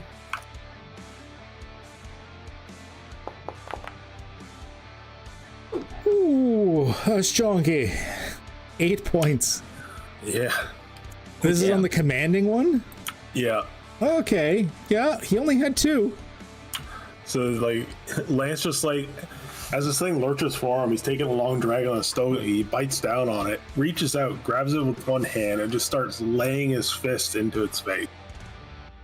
Lovely. Oh, nice. Your punches do an extra point of damage on top of already being counted as medium. That's beefy. He's built for that, yeah. That's what he does. Holy crap. And once its lifeless body goes limp in his hands, he just kind of drops it and just takes another puff on his stogie. Yeah, that's... Okay, all right.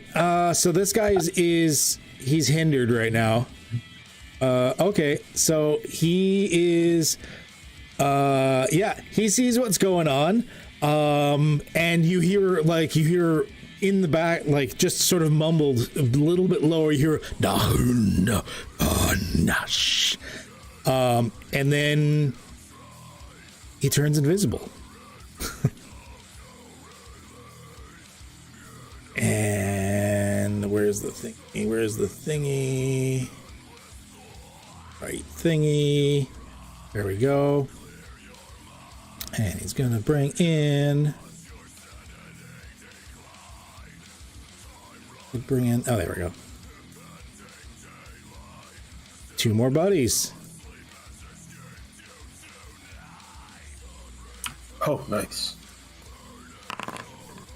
And go figure, they roll a 6 on their initiative.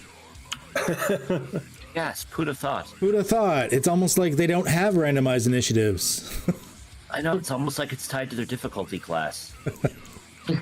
I love how easy this is to run as a DM. This is just like, I don't have to do, I just narrate what happens. I don't have to like make, yeah, it's just so easy. It's so easy to run. Hint, folks. It's so easy to run.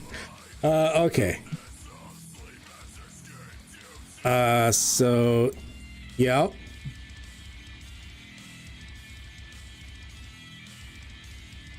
Flannery. Okie doke. Who's dead and who's not? Any of the guys faded out? Sorry, you're holding it down. Any of the guys faded out with the skull, are dead. Like some of them. So is dead? Envious is dead. Yeah. Tell you what, I'll move the dead guys off to the side for them. Or well, here I'll put them like here.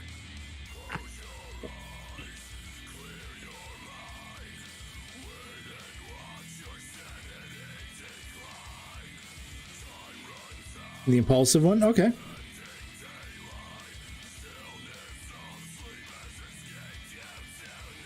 Now you're rolling pretty good. If you wanted to, one second, I'll be right back. If you wanted to,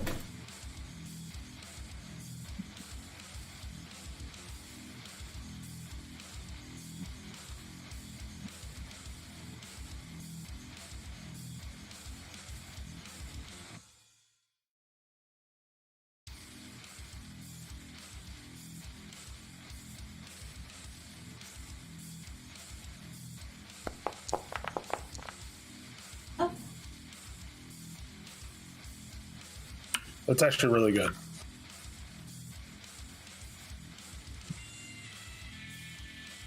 Azoo.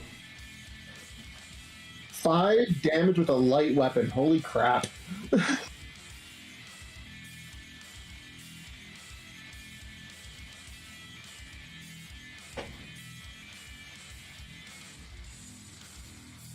That's nice. there you go. There you go. Happy. Oh, she must be wearing some armor, is she? How about that, fellas? She's wearing chocobo hide. Yes, she's wearing armor. You mean Boca Choke? Boca choke hide. Yes. Yeah, she's wearing armor that does have a cost to it. So I mean, she still hit no problem and did 5 damage. So yeah, almost managed to take it out. It was fairly effective, and then it took an arrow to the knee. Fetch. I'm going to give him a command. Yeah, he doesn't have your fleet of foot ability like you and Horatio have. He can either move or do an action right now. Yeah, it's those short, stubby legs. No, he's going to stay with me. Okay. Horatio. All right, Horatio's going to, I guess, just do a somersault forward and slash at the impulsive walking dead with his rapier. Oh, I didn't need to. Oh, I clicked pay instead of roll. Sorry. Oh, no worries. Let me do that again. 17. Okay. Yes. You got an extra point of damage out of it. Okay. Up through like the shoulder blady area on the sword hand is where I'm going to stab him. Oh, sir. He had like 1 wound left.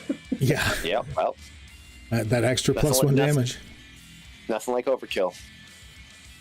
So yeah, he's done. You like skewer him through, and he falls forward. And you'll notice that for most of them, this is going to be rather distressing for Charlie. For most of them, when they died, their sword seems to sort of spark and then melt. But not all of them. It's almost like random. Some of them seem to short circuit and melt themselves, and then some of them seem to stay around. I see. Basically, you're only going to get so many of these. Not all of them drop a sword. It's like how in a good RPG, you might kill a random dog in the forest and it drops full plate. You know. All right, Hawk's not here. Gemstones. It's going to remove I Hawk like from how not combat. all boars have hearts. exactly. Charlie. Just one of these brash Walking Dead left. No, that was the invisible one. That you can see, there was another one here, and he fucking predatored out. Okay. I mean, he'd still be where he predatored out, though. Right in front of me? The brash one's in front of you. Okay. So I'm going to, like, stow the sword for now. Okay. Pull out my bow and try and trip the Walking Dead with it. Okay. All right. I like it. I'd say there's probably a might roll, a might attack. Okay. You're trying to trip him. Let's do this.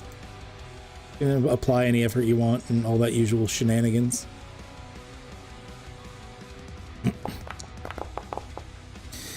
Yes. Okay, that is easily enough that it's it'll knock him prone.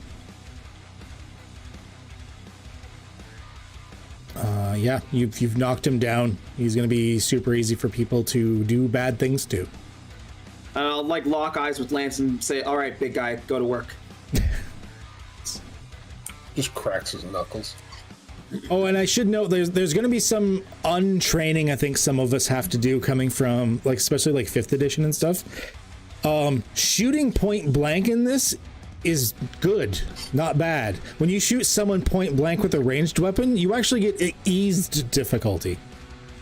Oh, nice. Because it's they're assuming that it's harder for the person to dodge. So unlike in D&D where you're shooting point blank, you get like disadvantage or whatever. It's the opposite in Numenera. They're assuming if you're shooting point blank that they're just not going to be able to dodge you shooting as easily. So.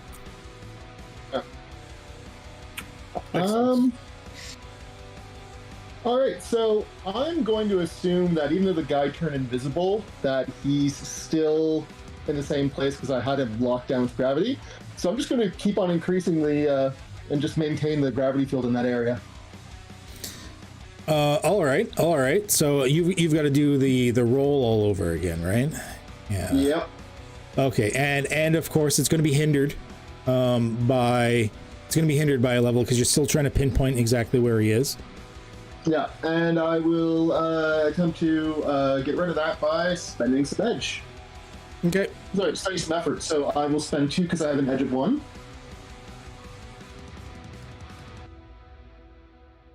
To ease it by 1. So it costs you 2, but it balances out to a normal roll. Yeah. So ease by 0, but point cost 2. Mm-hmm. Just making sure I got that right. Okay. Yep, that went perfect. Okay, yeah. You I mean, to the best of your knowledge, you got the right spot. Yep. Okay. And I will call out, if you are capable, try to attack where the invisible one went. He should still be there. I hope.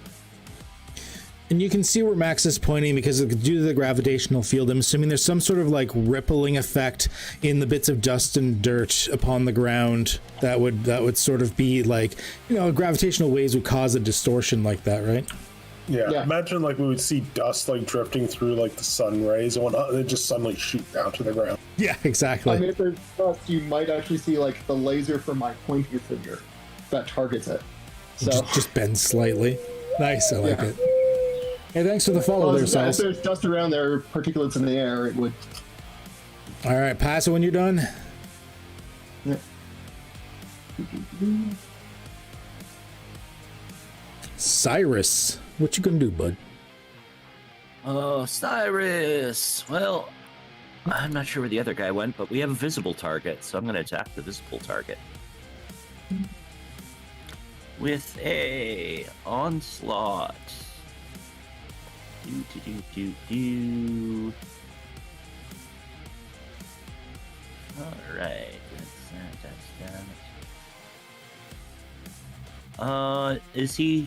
Does him being tripped make this any easier or no? Oh, yes. It should ease it by a level. So, let's see. That would be under... Would that count as an asset? No, the assets are different? It's eased as An asset would work as well. An asset eases it. So just put it in as an asset. for Yeah, now. you can put it in as an asset. Okay, cool. Oh fuck. Yeah, there you go. Yeah, that was on the brash one. So doing 6 damage in total. Yep. Which is just going to, oh yeah, how did you, God, you one-shotting these guys. How did you end this one? I didn't plan to one-shot him, but hey, rolling super high adds to damage, so... Yep. Just, yeah, shoot for just center mass, his core, and just... Alright. Lambo. With my hand, he explodes. Yeah, okay. Motherfuckers. Yeah, it's just like his chest just like caves in, just like parts of the silvery blood splattering behind him across the stonework of the angular tunnels that you were awkwardly fighting in. Lance! Bro. Well, Lance was getting ready to go over there and hand that thing its own ass, but now it's dead. Lance will just kind of like tussle Cyrus's head. Good job. And then look at the spot where Max is pointing. And it's like, all right, come on, Pebble, time to go to work, as he hefts his large walking stick with a rock at the end of it and swing towards that area. Some people are using tech bows. There's an AI using gravitational forces. You've got a stick on a rock. Yep. Or a rock on a stick. It's kind of both. A shoddy shillelagh. So yeah, I'm just gonna essentially slam into that area. Yeah, it's gonna be hindered by 1 because he's invisible. How do I add? Let's see here. It is. How do So I see how I can ease tasks. Well, it just means it's going to be, the difficulty class will be higher. Okay. All right. So you don't have to do anything. Yeah, that's fine.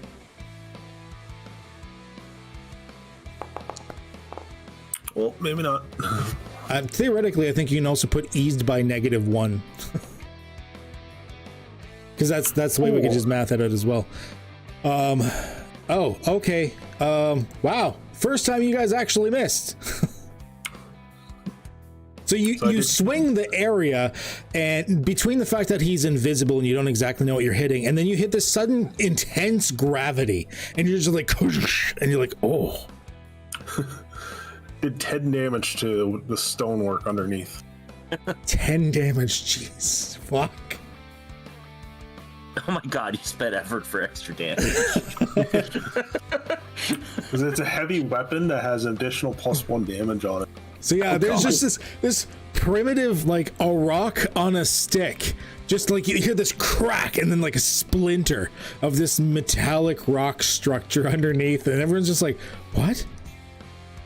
Classics never die young. What type of star metal is that rock made out of? That's what I want to know. Yeah, really. Okay, well, he's invisible now. Lance, you just tried to get him. He's going to try and get you back. So he is trying to hit you. You do have it eased by 1 because he's in gravity. Oh yes, I just noticed in the rolls section there is under the additional modifiers, the difficulty, you can switch eased by to hindered by. Then. Oh, there we go. There's a spot for it. That's the drop down menu. Oh yeah, eased by, hindered by. We're still learning. Oh, okay, yeah, I see. Yeah, we're still learning the ins and outs of all the changes to this. That's why I started this with an immediate raise. Like I was like, all right, we are learning. We're gonna want to figure out how to roll fucking dice. Okay. So yeah, you easily just like with your stick, you're just raising it up. You kind of like bash the sword to the side, just like no. Get your piddly pointy sticks away from my face. And he's like seems really pissed as he's saying his gibberish to you. All right, Flannery. Okay. He's still on his feet. Or is he on his back? No, he's still saying that. He's still standing up? Okay, yet another arrow. Will I shoot at him, aiming for his eye, like the other one?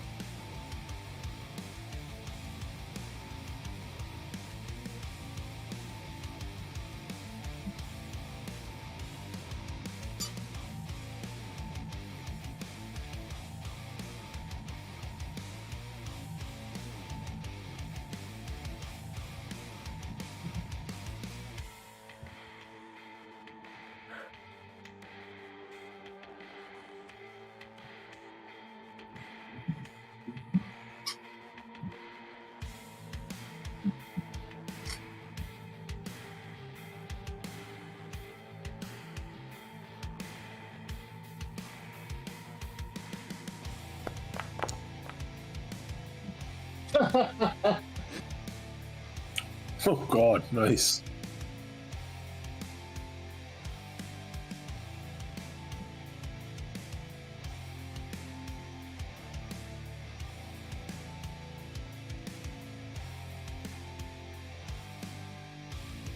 Nice.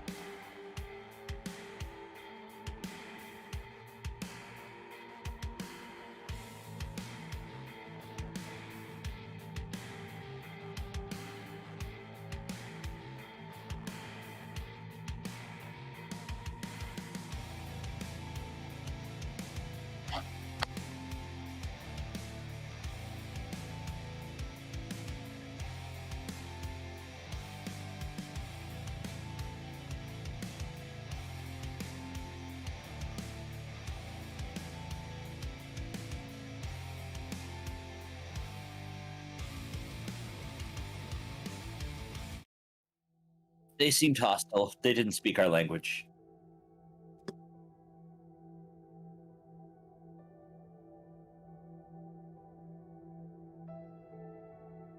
Merc. It's very xenophobic of you.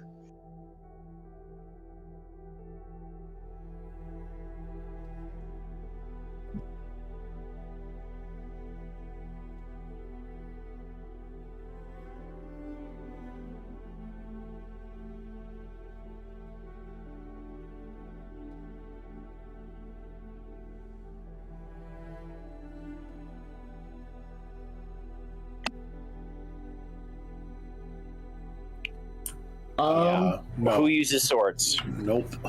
I do. And who else? Max can use swords and has. He can't use swords. Don't give the robot a sword. He just points at things and they stop. Yeah, Horatio can. Hawk is obviously a sword user. Fair warning. Then no, never mind. I think that's just going to be basically the glaives at that point then. Yeah.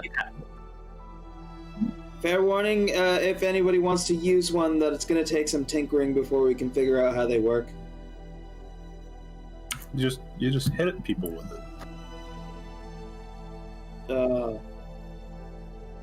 I believe that Charlie meant if he wanted to access the Numenera functions of the weapon. Such What did as he say? Explosive force. A sword to make things go boom. I think he's broken. I think you gotta check him out. I have actually suffered some damage. The arm of the zombie or the Walking Dead belonging to the other sword, I'm gonna take that arm too, just in case they're like tied to specific patterns. The one that was just like feet and a hand. Yeah.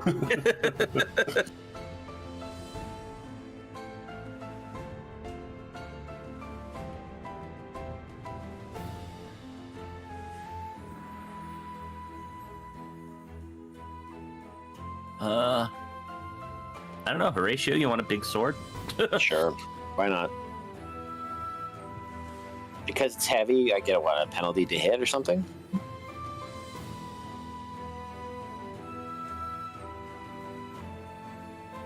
Oh, no, yeah, then I'm the same. Yeah, okay.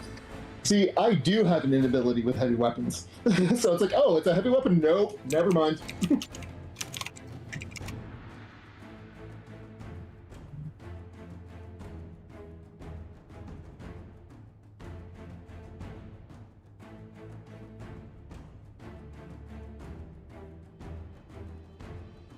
All right. It's a batleth. Got it. Oh shit! I have fleet of foot. Yeah. I also have an inability with medium and heavy weapons, so as a nano, so I don't really use that stuff. Nope.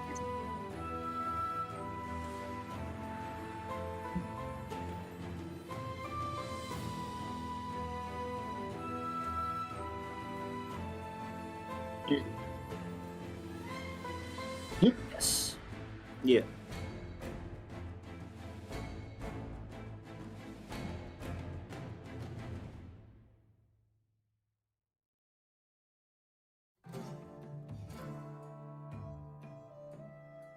Yes, please. Can I assist with that? I'm also trained in Numenera crafting.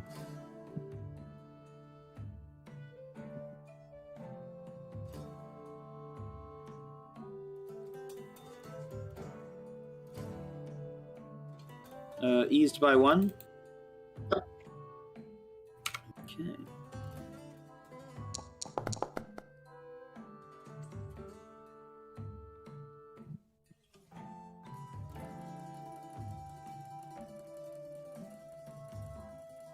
Sure.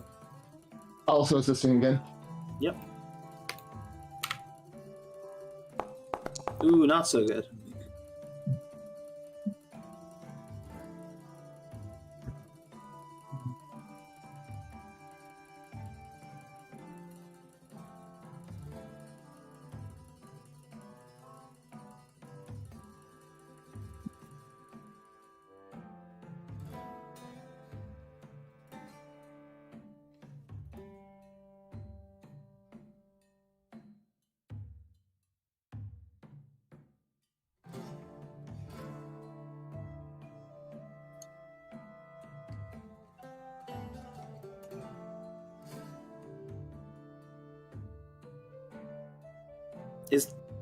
Do I think that I might be able to reverse engineer this so that I could apply that to other weapons, like if I wanted to do it to my bow instead of the sword?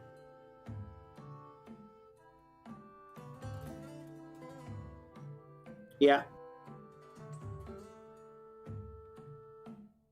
Okay.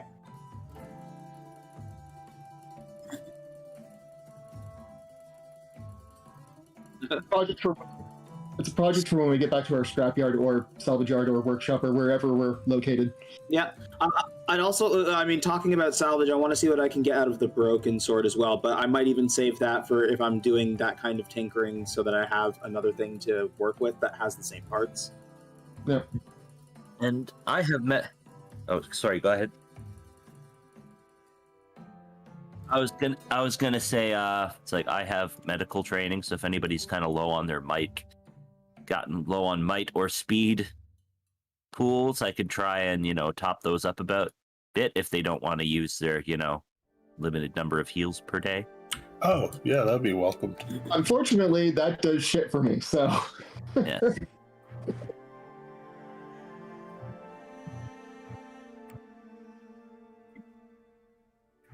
Like, yeah, behind the mask. Yeah. I mean, I could kill the 2 points of intellect, but...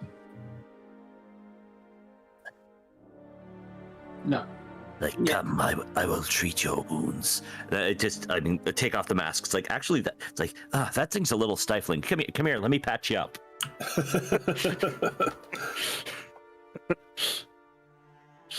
Oh, so he's got his creepy ass voice behind when the mask is on. It's like, take that off. It's like, oh, there we go. That's better. I can breathe again.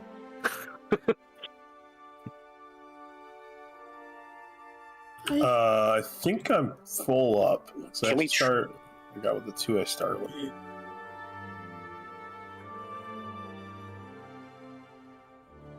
Can we trade? Can we hand them to one another? I have a cipher slot. I was about to say one already. Okay, because I've got a really good one that's not necessarily for me. What are the new ciphers looking like?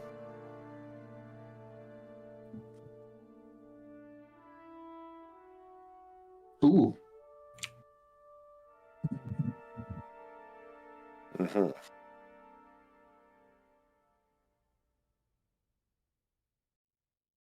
Sense lightning spear.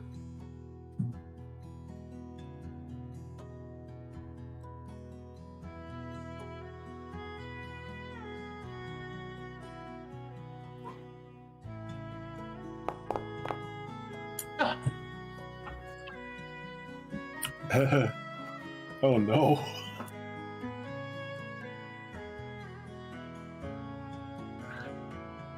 I'll take that. It's a heavy AoE. Damn.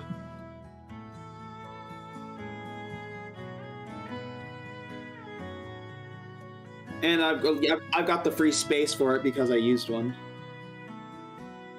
True. Yeah.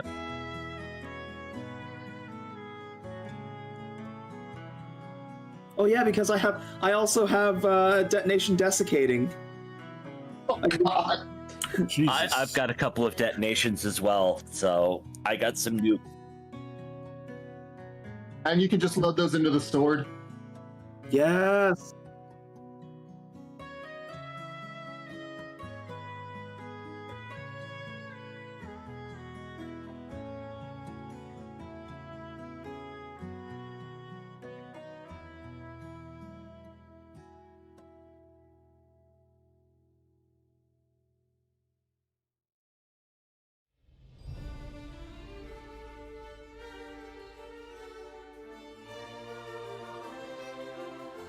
Ooh. Oh my god.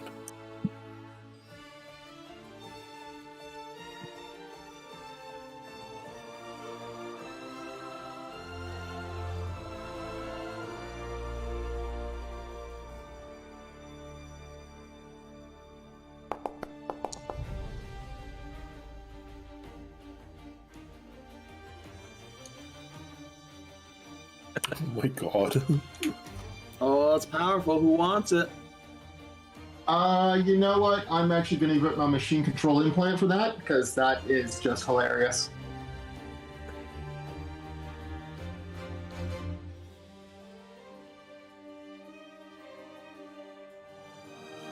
So alt click for the machine control implant.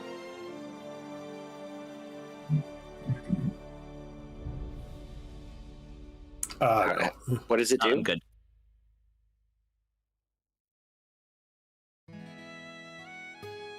Yeah, no, thank you.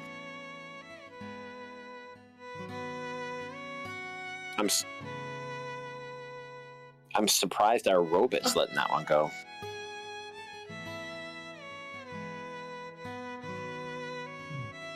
No. Yeah, I'll give you that, but robot talking to robot. Now, the spike makes more sense, honestly, because it has essentially a space-time gravity. So, Okay.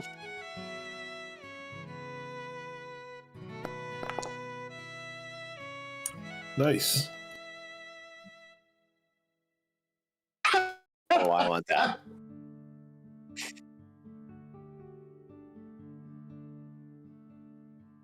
Oh my god. Ooh.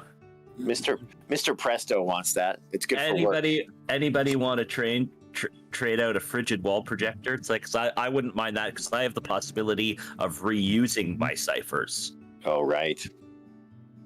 Well, then you can have it. Although I would give you, if you don't want it, I have a detonation gravity wristband projector that does 6 damage as well. Like, I've got a detonation massive and detonation matter disruption. One is long range and explodes in a short range radius. The other explodes in an immediate radius. Basically, I was holding back. If I rolled decent enough to hit those, I could have one-shot this encounter.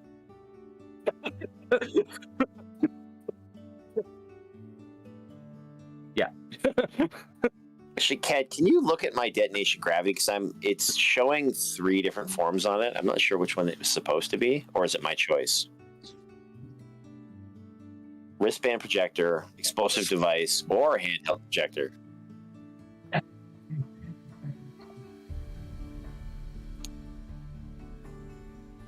Okay, but how about the range part then? Like, is that the range of the explosion or range of the explosion? Like, okay. And then it bursts in an immediate radius. I see. Okay. Yeah, that's fine. I'll just keep that, and I'll let Cyrus have the fun teleporty dealy, obviously. Yeah. Oh, didn't realize I was still muted. Thank you, Jodomain. Yeah, because the other one I got, if anybody else wants it, is a frigid wall projector. So if we can trade things out. Now, when you say it's a frigid wall projector, is that what you said? Creates a wall of supercooled air. Oh. That hurts things if they pass through it. So it's like really powerful AC. That's like running through a waterfall of liquid nitrogen. Does anyone want it? It's a level 8. That's really good. Reality Spike and X-Ray View are already good for me. What I do, so. All right. I'll take it. I'll swap out my warmth projector for it. Okay, here 1 second. I'll make it. I'm sure as we test this, we can probably figure out ways where you guys will be able to trade it amongst each other. But for now, it's just easier if I do the thing.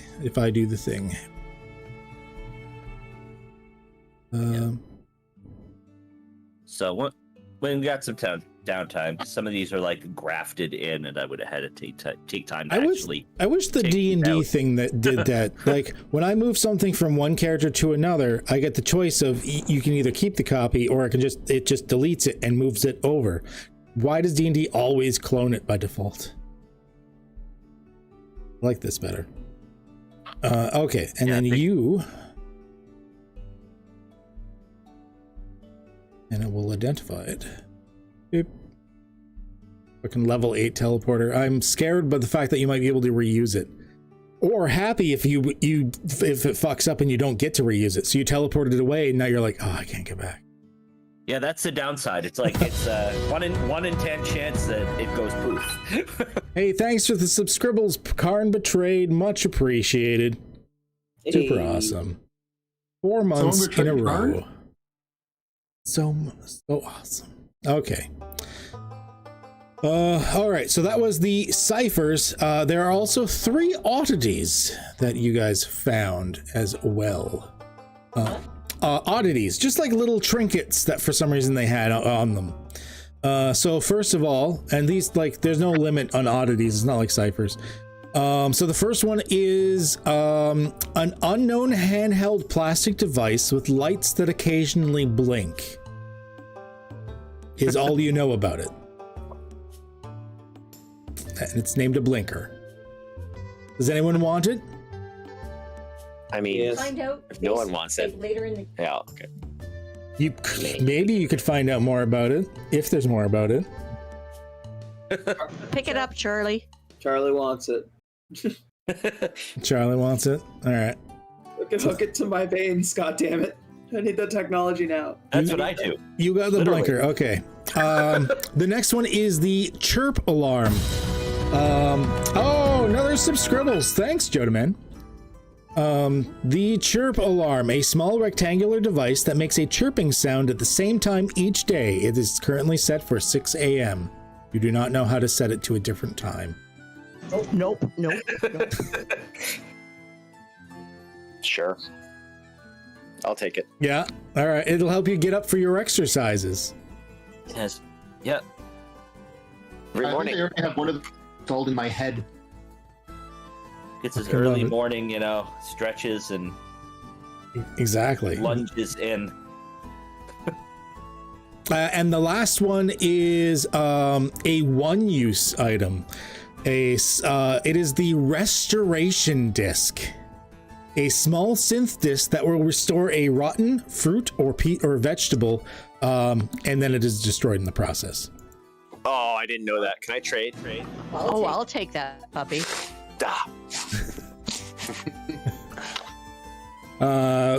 I think Flannery really wants that one. That's fine. She can have it. Yeah. Thank you. Okay, so Flannery got it. So it's basically like casting Purify Food and Drink for people who do the D&D.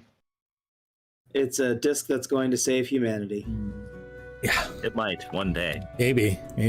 Okay, so now we're just going to... You never know when the little things are going to come in handy. Like, I remember hearing one story about the end of a quest. It's like they're fighting the big bad boss, summoning some ancient evil by this cult with like a blood sacrifice on the altar, and somebody saved the day by using prestidigitation to clean the blood off the altar. Yeah, I heard about that. It was awesome. Okay, I'm really thirsty. I need just like a 2-minute break. So we're gonna just break for like 2 minutes, so I can get a drink. And when we come back, we're gonna figure out what you guys like. Well, we'll do the next part of the intro because the intro is not done. Good call. And I'll be right back. So it works out well. Sweet. Yep. We love it. And they can still hear you in the background. Feel free to say bad things. All right. How quick can we get Cat Hop banned? Let's go. Well, Ebony, there's things that you can say that the rest of us can't. That would ruin things. No, come on. I don't mean it. Does anyone have some DMC protected music? Could blast that. Like Run DMC? No. They would DMC walk this way by. I know what you just. Actually, yeah, no, those would still be protected. So yeah. Of course. There's no way. Like, I think it's Universal would just be like, yeah, take our music. So yeah, anybody else that's here that wants me to do some medical attention, I can try and restore a few points here and there. No way, Jose. It's like might or speed, pools. I could use a little attention from Charlie, but I could. You're gonna have to take me out to dinner first. I'm back, by the way. Yeah, I'm not gonna go crazy with it because like I have to pick the number of points that I want to try and restore. That determines the DC. So the more I try and restore, the harder it gets. So I'm just gonna keep it relatively simple since I'm trained, and stick with like 3 points. You restored mine, right? I'm about to try. I'll try. Oh, okay. It's like what was your lowest one? I'll try and get you a few points back at least. The only thing I've really used anything out of was might. All right. Well, I'll try and get you at least 3 points of that back because I don't want to go crazy. Because the more I try and restore it, the harder it gets. yeah, I think I'm the only one who actually got actual damage. I think everyone else is just point spends. So let's try a medical check. I'm back. I'm just trying to do some couple of quick treatments for people. So roll. Let's see if I get 3 points. That's Nice. high up. Oh, and I rolled super high, so you actually would get 4 points back. Oh, yeah. shit. Fully heal me up. What am I supposed to do to fix Max? It is, well, technically he's a Numenera, so it is going to be a Numenera crafting check. Okay. And basically the way I'm going to run it, because it doesn't actually say, right? It just says that you need to be repaired. Yeah. Yeah, 'cause Okay. wouldn't it work like the same way as like first aid would, I would assume? Yeah, I'm going to assume it works like first aid. Yeah, well, first aid you pick ahead of time how much you're trying to restore. Yeah, And that's you're the choosing the difficulty. No. Well, how hurt are you? I'm down 4 points. Down 4 I points. took an explosive concussion. There's damage to the armor and lots of denting, bit of sparking going on. Down 4 points from what? 14. So you're at 10? Yeah. You're fine. 10 is baseline. 10 is baseline. I can fix you at home. Charlie, if you need help tuning that thing up the little bit, I can hold it down for you again. I can also just do that myself. Is that for ease or is that for flavor? I was gonna say for flavor, but I mean, if I can ease in my own repairs in any way. On the heal, I didn't see a player complication. No, someone was begging for it. Oh, I was like, I don't see one. Sorry, what's that? Is Max able to provide a level of ease in helping with the repairs? Yeah, I'd allow it. He like knows his own systems fairly well. Like I'm basically having it that he can't really roll on himself because it'd be like a doctor like operating on himself, which theoretically is possible and has been done. Really kind of shitty. I think if I'm forced to do that in the future, I'm probably already going to be hindered. I mean, like a doctor could definitely give you advice on his own body if you were working on him. So I'd say he could assist you for sure. So we're going for 4 hit points, which I'm assuming is just a difficulty of 4. Yeah, I believe so. He's gonna ease it by 1, and I'm gonna use my edge to make that eased by 2. Okay. Well, edge would decrease the cost of the effort you spend on it. Yeah, I think that's what he meant. He's applying a level of effort. Edge just means it's going to cost him less. Yeah. So if I apply a level of effort, that means that it's going to bring my intellect down from 16 to 15, or the edge takes care of that? The edge will get rid of one of the 3 points that it costs you. Applying one level of effort costs you 3 points. Edge of 1 means that it costs you 2 points instead. Okay. Why does it say cost 0 then? You forgot to include the cost when you applied the edge. Yeah, that checks. Let's say the effort. Okay. So that checks out. basically you would go effort by 1, asset from the ease. You're trained, so that's the other third for the ease of 3 steps. And then you would put 2, because you have the edge, it automatically does it, so you put 3 in the cost. Okay. Because I did that. I put 2 when I was doing it when I had updated my intellect for the gravity roll, and then I found out afterwards that it had automatically applied it, so I had to manually decrease it by. Well, I 16 to 14 instead of 15. I beat a difficulty of 7, so to the naked eye, that boy is healed. Yeah, he gets his 4, or I think you're aiming for 4. You said. Yeah. Yeah, he gets his 4 back. Please tell me you fix your robot companion through like percussive maintenance. Is it just like, oh, I got a dent in your booty. Okay, bang, bang, bang, bang, bang. Yeah. Just bodger it. Like Russian engineering, like, what are we going to fix this? Here we go. Bang, bang, bang, bang. I mean, that would take care of the dents in my ablative coating and my shell. So there you go. Thanks to the another subscribble. Thanks to the subscribble, Sauls. Much appreciated. We're getting a few of them today. Good going. Good going. Yeah, I thought I'd throw a few gifted subs out. Is that what you're doing? It's our scintillating conversation. It is. Right. Yeah. Okay. Yeah, I was going to say with the doctor mentioning like earlier that example, I specifically have an ability where I can do surgery on myself. Yes. This character. There you go. That's kind of fucked up. Yeah. Time for another appendix. Up for missions to Antarctica. That's where that hash shit has happened. Okay, so let's continue on. We will come back here. You're going to be doing more in this area. But to continue on for the intro, we're going to change things up a bit. So as you stretch and tend to your scrapes and bruises from your adventure in the core of Bodrov, you think of what brought you to this point. A group of friends getting together and making good on a childhood promise that you would do more with your lives than just sitting around town in complete banality. Now, as adults, you finally knew you were ready. The scene pulls out and away from the dark twisting passages and fades back in time a few days as we zoom back in on the town and focus first on Charlie. So, on this fateful day, you finally decided to change your life. First, we're going to start with a random roleplay question, just to get a little bit more information here. Let me get my table out. I have no idea what I'm about to ask you. I feel like I'm on the moment of truth. Let's see here.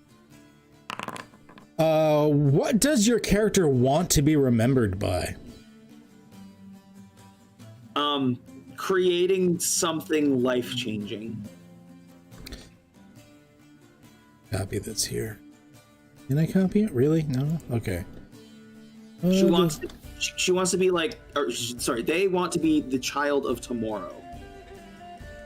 They want to be the child of tomorrow. Okay. All right. And as for the second part of the question, save. Yes, please. Also, what would you have been doing in the town of Bedrove, and what were the circumstances that led you to finally abandoning your life of normality to take up the mantle of one of discovery and excitement? Parents were farmers. But now's where we can do like the intro. Like, let's zoom in. What are you doing in the town right now? Probably tinkering. If there's like a group of people who tinker, like, I don't know, if, like, that would be the rights, right? Is there a particular area where rights collect to? But Bedrove's not a terribly large town. In some of the bigger cities, that would probably be true. In Bedrove, there's probably only a couple other people like you that practice basically tinkering with these types of things, like literally like one or two other people. Everyone else just kind of lives like normal lives. Yeah, that's where Charlie would be. Charlie would be buried deep in a machine, tinkering, trying to figure out the ins and outs of a particular Numenera. Okay. All right. Yeah, let's say that there's there's like one other guy that you tend to like hang out at his house. He's probably one of the main people that you've learned a bit of the trade off of. Let's roll something weird about him. Let's do nice. Or her, sorry. Also nice. Really? That's what I rolled of everything I need for this? I think I'm going to re-roll because it's woman has a crippling fear of any and all Numenera. That's a weird odd couple situation. You know what? I'm a scuba diver with aquaphobia. I'm gonna do it. This is what I rolled. Okay. First of all, I forgot to do the one thing. I forgot to save it first. Okay, so so her name is Zan, like Xan. And in spite of the fact that she is incredibly terrified of Numenera, she has known Charlie their whole life. Okay. So another person you kind of grew up with, but because of her crippling fears and insecurities following Numenera, she wasn't able to take the steps that you are. Yeah. And Charlie will just look over it and be like, "It's perfectly fine, Zan. I already told you this is one that doesn't explode. It's gonna explode! You don't have to stand so far back. It's fine. I told you've seen me work with these things before. It's okay. I'm just trying to create a killing machine. It's supposed to."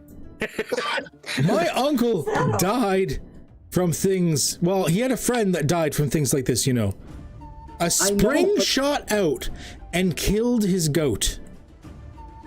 And that wouldn't have happened if my robot was working. So that's why I have to do this, okay? It's fine. It's fine. I just need to put in the right parts and we'll see what happens, okay?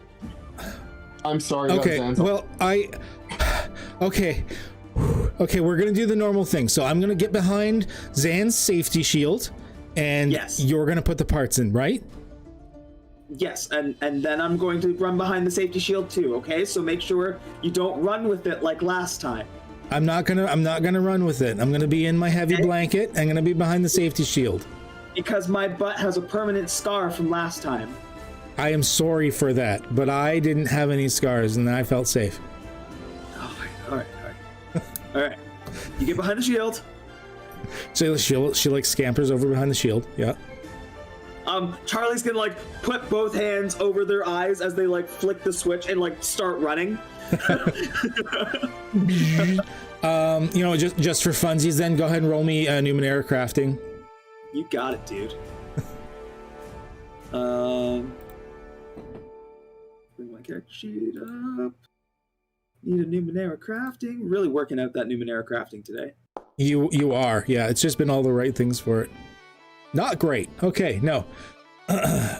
So you were putting it together, and you said it was some sort of lethal device of some kind. So I'm not actually supposed to be able to build it yet. So this was always technically supposed to be a failure. But how bad of a failure is really what we're going for here, because I'm in the process of building my basic mech soldier from the plans that I have. Okay, so I'm gonna say, like, the first step you would do in this type of thing is probably work on the power core, right? So you had some spare parts around. You're like, I'm gonna build the power core so that I can get the rest of the parts powered to make sure they're working. You turn it on and everything's good so far. You like cover your eyes, you run behind the safety shield. When the power core starts getting really bright, which is weird because it wasn't supposed to emit light. And then you like hear a sizzling as like the table you guys are working on was like a synth metal table. You hear sizzling and then a thunk as the thing melts through the table and like lands on the floor. And then as it lands on the floor, you hear like a crack and a shatter, and then it just shuts off. As it's like melted slag. Charlie's like jaw drops to the floor for a moment as they like peek around the corner and see that like the table's messed up, but like the floor is relatively okay, and look over and like put both thumbs up towards Anne and be like, see, now we don't have to worry about the deposit again. She's like, what? 1 second, and she's got like a bag in the corner, like a burlap bag, and she just goes over and she's like, I just need my moment.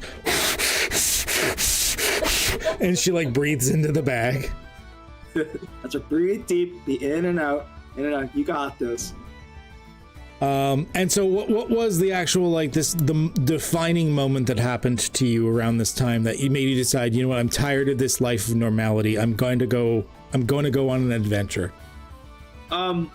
There's not, we've been in this place our whole lives, and there's nothing left to scavenge. If I want to make things work, I need to go out into the big wide world and have access to bigger and better things to build bigger and better things. I like it. So yeah, you used like the last of your parts. Like it took you like a year to wait for a trader that would trade you the part you needed for this core, and it just melted. Like, you know, it could be years before you see someone else that even has a remotely similar part. If you were to wait here, but if you were to go out there, you would get it. I like it. So that is where the scene is going to go out. It is going to once again rise above Bodrov, almost GTA 5 style, like then zooming back in, and we're going to zoom in on Cyrus. Cyrus, first of all, before we get into the other nitty-gritties, we're also going to do a random roll for you. So random question. So first of all, if your character was granted a single use of a wish, what would they use it for? Oh, geez. That's a tough one. I like these random role-playing, like, warm-up questions. It gets your brain thinking. But if you had a wish, or if Cyrus had a wish. And of course you have to get that one for the nano. Yeah. The major group. Well, Cyrus would probably wish to bring back his deceased grandmother.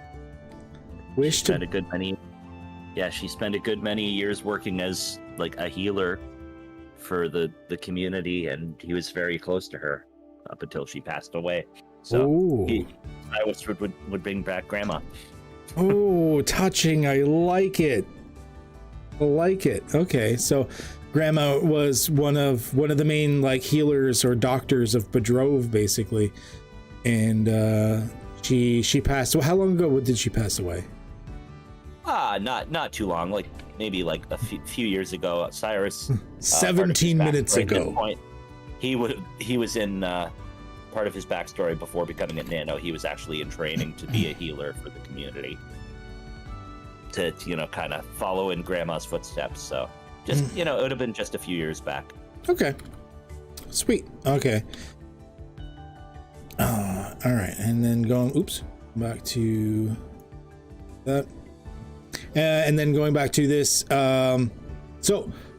also, what would you have been doing in the town of Bedrove at this time, and what were the circumstances that led you to finally abandoning your life of normality and taking up the mantle of one of discovery and excitement? Let's see, what would I have been doing at this time? Well, like I said, I was in training for to be a healer with the town until I got tapped to become apprentice to one of the other local nanos. So I probably just would have been, honing my fairly newfound skills and abilities as a nano, and learning the ins and outs and how to control these otherworldly forces that I now have access to. Okay. All right. We're going to say there's really only one other nano in town. It's an Aeon priest, part of the Order of Truth. It's the only other person around. They are, what's a little weird foible about them? They are, nope. That one's a little too weird for what I want. Okay. She's an interesting woman. She, on top of being nano, has modified herself due to some sort of something. You don't know exactly what. She said at one point she went delving at one point and was injected with something, and now she gains 100% of her sustenance directly from sunlight. Oh, that's cool. What's her name? Oh, her name. Tough call. It's damn it, I'm bad with coming up with names. Took long enough to come up with a name for me. Photosynthia. How about just Cynthia? Cynthia, yes. Let's go. That one evolved. Okay. So you've been training with Cynthia. S-Y-N-T-H. Oh, S-Y. Yeah, that makes sense. So you're training with Cynthia, an Aeon priest, the only Aeon priest of the town. And she spends a lot of time outside because that's how she gains sustenance. She does it through photosynthesis. And that's pretty awesome. Due to some, cause she was an adventurer once and it modified her. I mean, some weird shit happens to you if you decide to delve into the Numenera of the past. And as a result, she's got a green skin tone. Her hair is actually made up of more flattened tendrils. You don't know exactly how she's been changed, if it's biological or if she's more or what happened, if it was mechanical in some way. The lines kind of blur sometimes. She's just different. But she spends a lot of time, and she wears very skimpy clothing too, very, very skimpy clothing, because she wants as much exposed to the sunlight as possible. In fact, she's been arrested once in town because Bedrove has a couple of prudish people around, and there's been a couple of times she's just been spread eagle naked in the middle of the street just because she needed that extra boost. Maybe during a really long winter or something, and she just needed that extra sunlight, and they're like, okay, lady, come on. I'm kind of reminded of Zan from Farscape. Yeah, there you go. And what drove you to give up your life of normality? What was your triggering thing that was I'm tired of this. I gotta go do something with my life. Let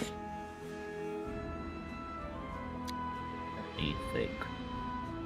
Well, as for getting out of here, I mean, it's a great big world with lots of unknown out there. It's many dangers, but many things that could be beneficial, to humankind in general and to the community. So I'd like to, hopefully discover what some of those things are. So following in your grand's footsteps, you would definitely like to find something that could actually better humanity. Yes. I like it. Okay. So with that, we are going to zoom out again. We're going to zoom in on the next person, and we're going to look at Flannery. So Flannery, let's first of all, ask you a random question. What is your character's favorite season? Favorite Season. That's an easy question. There we go.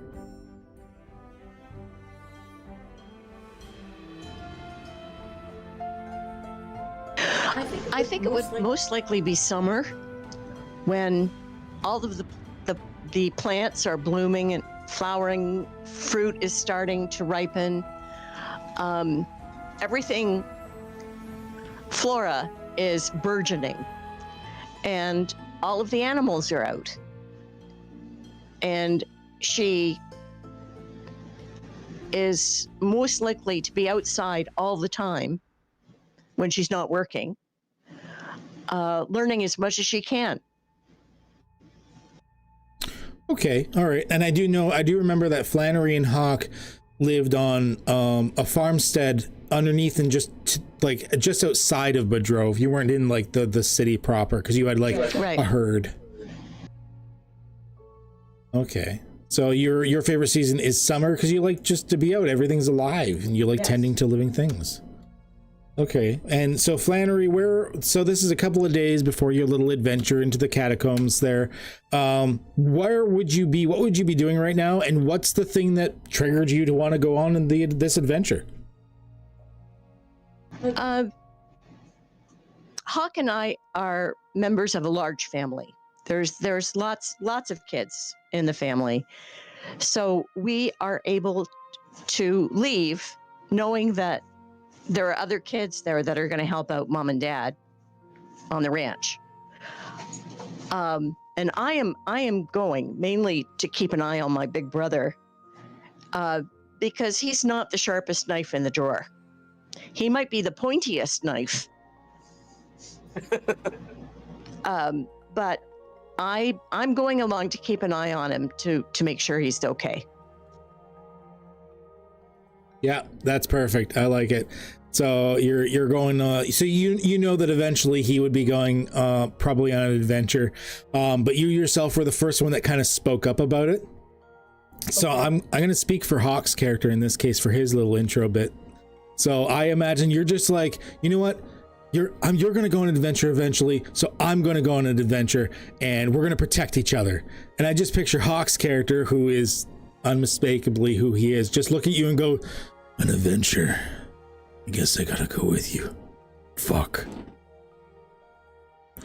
And that would be it from him. Fuck. All right. Okay. Horatio. What is your character the most envious about regarding someone else in the party? I guess it'd be the raw strength of Hawk.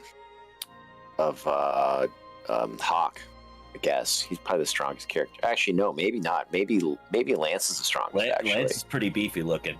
Yeah, just the pure muscle of, I guess, Lance.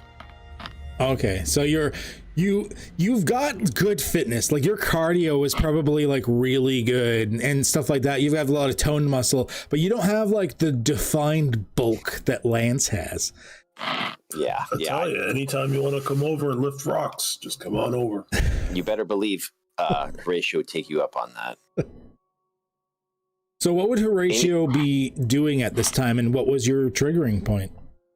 So, what Horatio would be doing right now, it kind of depends. He's either couriering some sort of message or letter or package from one person to another at full sprint, or if he doesn't have any jobs at the time being, he's going to find like a tree branch and he's going to be doing pull-ups and squats and all kinds of fitness, and just basically constantly working out, crunches, pull-ups, whatever he can do, where everything becomes a piece of gym equipment wherever he finds it. Doesn't matter what it is. Side of a tree, great. He's gonna like climb it and stretch off the back of it, whatever he can do. Okay, using a local bench on the side of the street like a pommel horse or something. Yep, he's immediately like jumping to it. The world is my gymnasium. Parkour isn't a thing, but he would definitely discover it. Please tell me you've seen the movie Gymkata. No, but I'll make that required. I'll make that required viewing later. But is that the one where they took an Olympic? Yeah, it's just like a random martial arts movie, but there happens to be like pommel horses in the alleyways and stuff for some reason for him to fight with. Yeah, doesn't he have like parallel bars in an alleyway that he like spins around and starts kicking the bad guys in the face? I think I've seen that credit. I've seen that scene at least. Yeah. He's kind of like that, very much so. Not like pure gymnastics. Think more jazzercise / like 80s fitness competitions. Yeah, sweating to the oldies. Like you see those competitions where they're like everyone's just constantly moving on stage and doing heel flips and coming back and I have the perfect video that I'm thinking of. I will post it afterwards for sure. So what was sort of the defining? So Horatio, I'd say 3 to 4 years prior, was he was a courier then, but he wasn't as known for his speed, and he actually was going on a weird job out of town, and he fell into a fissure that kind of cracked open, and he kind of cracked his head on the ground and kind of had a vision of the way, as he now calls it, and he kind of saw gyms and people working out and nutrition tips like salt bad, fruit good, these sorts of things, and sort of kind of crawled his way out of the fissure, and it created a bit of a mudslide as well on the way out, and so kind of crawled out of this hole and kind of had this complete life-changing moment where it's like time to get in shape. So for the last like 3.5, 4 years, Horatio's done like nonstop working out ever since that moment. So you were like a spindly little kid before this. Yeah, and now he's relative, like compared to what he was, he's jacked for himself, but he's still not jacked compared to some real beefy people. But he just constantly now is pushing himself in the physical side. Okay, all right. And so what was the triggering point that like right now decided, I'm tired of the small town life? Well, he's realizing that he's never really going to get the sweet gains he wants from just handing people packages. He needs to find like some village full of giants that deliver rocks to one another or something. Okay, so somewhere out there is what you need to be everything that you want to be the best that you can be. He needs more sweet gains or some sort of thing that makes him bigger. He's not sure what yet, but he wants it. Needs more sweet gains. Steroids, question mark? Well, yeah, whatever. You need to find a dungeon that you see at Planet Fitness. I mean, he also got his fashion sense from that vision. Healthy biological. He saw a lot of sweet mullets and mustaches and spandex. Not exactly like what we would know as spandex. He just saw stretchy pants and sweet hairdos, and that was the way. It's too silly for the campaign, so I'm probably not going to do it. But part of me is very tempted to have some ancient Peloton that's gained sentience as something you need to fight at some point. Hey, whatever. All right. So that gets us out. We're going to zoom out once again. This time we are going to pull the camera over to where Lance is. Lance, when you were a child, what did your character want to be or think they were going to be when they grew up? He wanted to be like someone that a lot of people looked up to for like protection and stuff like that. He always strived to be like that protector. Oh, so a guardian or protector of some kind of people. So not necessarily like law enforcement or anything, but like a hero protector type of thing. Yeah. Okay. All right. And so what would Lance be doing right now? And what was this triggering point for like, you're done with this town. You're going to need to find something better. Right now, if not out doing anything or if called upon by any other of his friends, he'd be sitting at home with his mom, probably pouring tea while she knits another hat or a pair of socks. All right. And what was your tipping point, your triggering point? The triggering point would have been when one, if not a few, of the circle of friends that he is in got into some serious trouble, and he had to like literally risk life and limb to get them out. Whether they stumbled across some dangerous Numenera or just some sort of like hazard. Okay, so a couple of the locals, like other people that you know that aren't quite as capable as you guys, got into a tussle. Maybe they decided to go into the tunnels at one point or another as well, and you had to go in there. They got themselves stuck. That's what it is. They got in like a dead end area and like a door like shut on them. At least they think it was a door. I mean, these tunnels, they may not even be tunnels. These may be for another purpose. You never know with these Numenera structures. This entire thing may not have been meant for things to walk through it. But nevertheless, some sort of porthole thing closed on them and they couldn't get out. And it was only through your raw strength that you got them out then.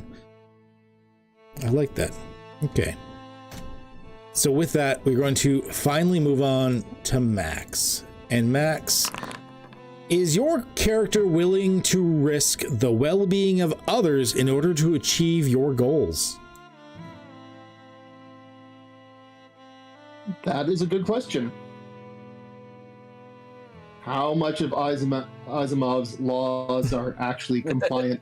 Am I 3 laws compliant? It would depend on the person, but generally, it would be a result of a logical calculation made. Risk versus reward, cost versus benefit.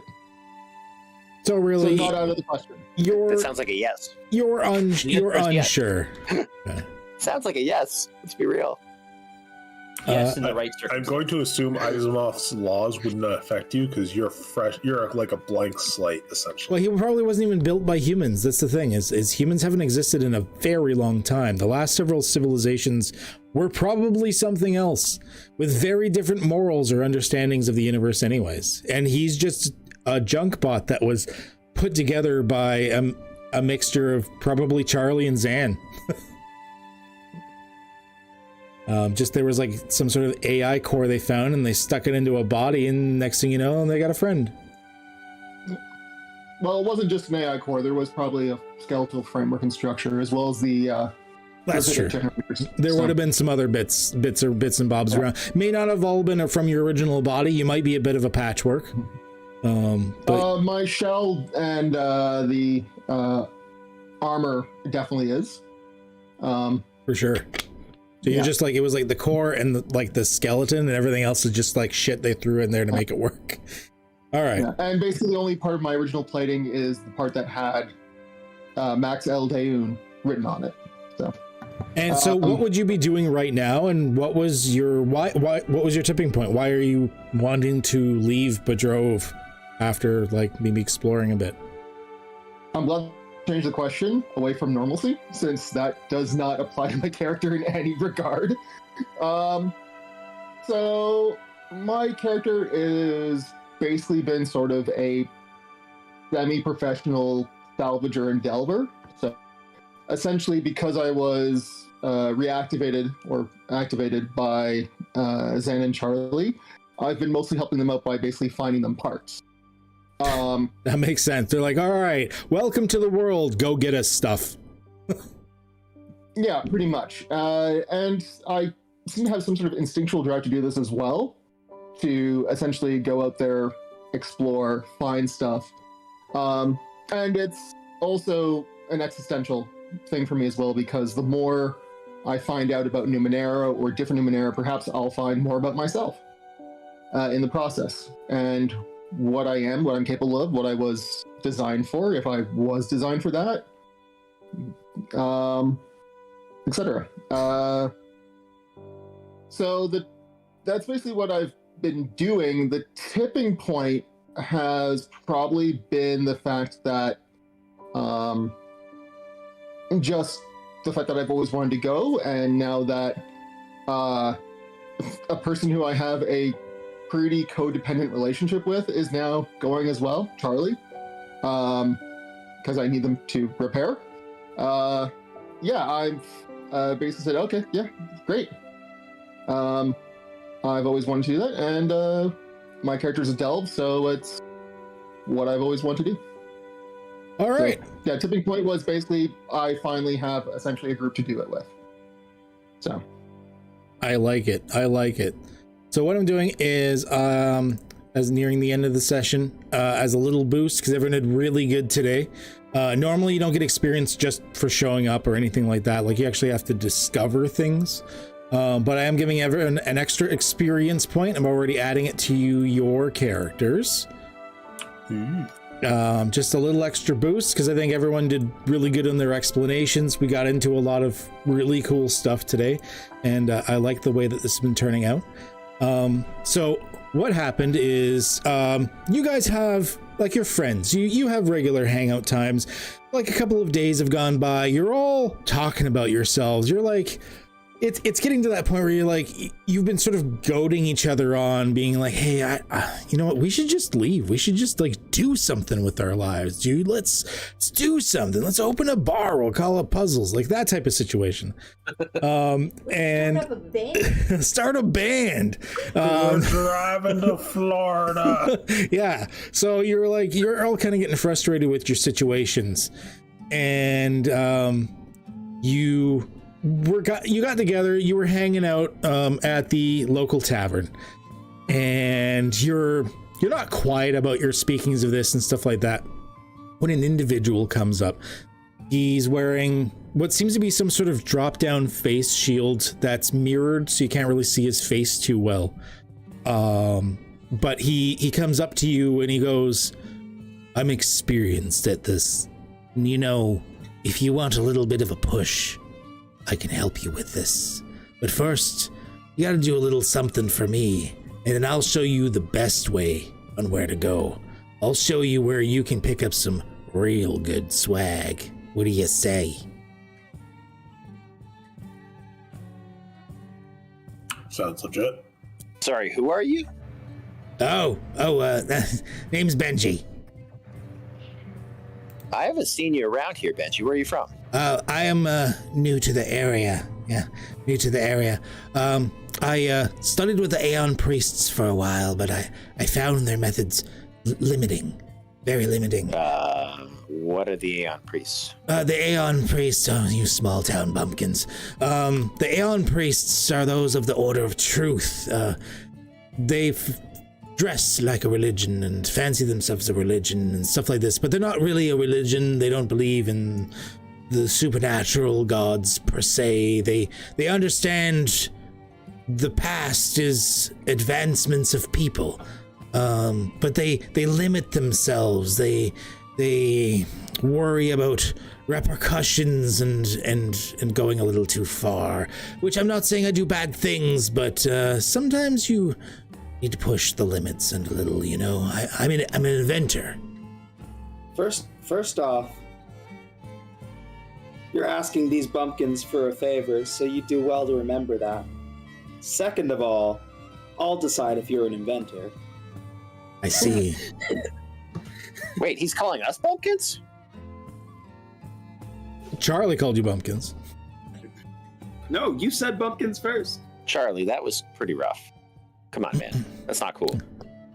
He lifts up the face shield, and you'll see that part of his face has actually been replaced with looks like some mechanical structure, with his left eye actually being a golden orb. I think I do all right. I see you are trying to goad the group into a delve. Would you like some assistance with that? I would. God damn it, Clippy, turn off. This is a trade.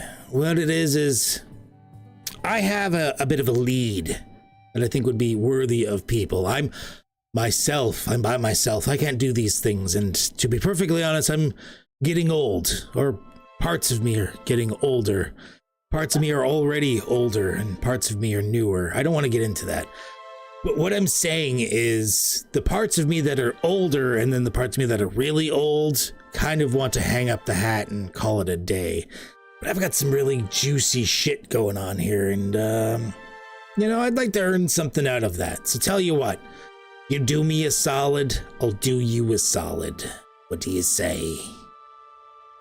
Oh god, I'm having Final Fantasy Machine Abridged flashbacks.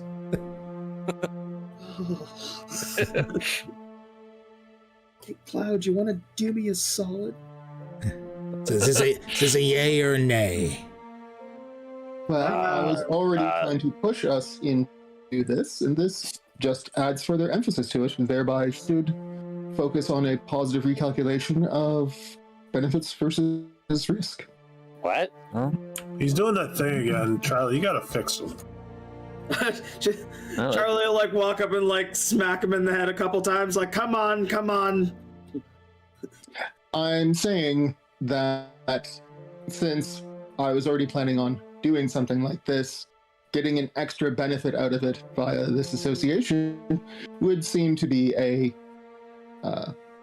advantageous. I think Horatio doesn't understand. He's gonna he's gonna hang upside down by his feet from like a nearest ledge. It's like, putting more blood to my brain. I'm gonna figure this out. Start doing pull-ups. Well, the proposition has me intrigued. Offer is good. I think that means we're in. Yeah, I think that means we're in. That is good to hear. So what I need from you, of course, is I want to set up shop here. It's out of the way and defensible and seems fairly comfortable, but not too overly crowded. Kind of like it here. But I need a bit of an influx of parts if I'm going to set up. I've already spoken with, what's the other lady? Zan, I think it is.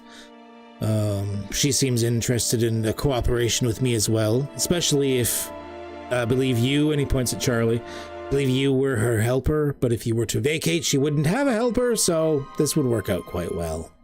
But I need parts. Sounds like you want to build something. You want to be really really careful with Numenera around her. And if you hurt her, I'll do very terrible things to you and then use you for parts. No, I have no... as fascinating as she is, I have no plans on experimenting on her. Not without her consent. Consent is very important when it comes to green women. I know. No, I am specialized more in what's known as installations. Upgrades to Bedrove. I dare say whomever leads this tiny town of out-of-the-way rejects would probably need such installations. You are an architect. Of a manner of speaking, yes. I could do things, creating possibly fields to protect the town or even to adjust, to a minor degree, the weather and such, make it more comfortable for people here. But I need parts. Now, although it's not working great for me anymore, and he like clangs some sort of device on the table that seems to be sparking and not working. My sensors did indicate that there was, magic dowsing thing, I don't know who you people are, said that there was a thing, there's some parts down below, into the tunnels that you people have decided to just close off instead of exploring for some reason. I dare say delve into there for a little bit, and you should be able to find me some bits and bobs. I'll only, at first, to get started, need just basic parts and some iota. At the mention of like going down to a forbidden spot that they weren't allowed to be in before, Charlie is vibrating. Max might be literally vibrating. Oh gosh.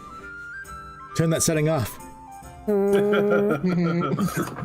Oh god, he turned it up to a 5.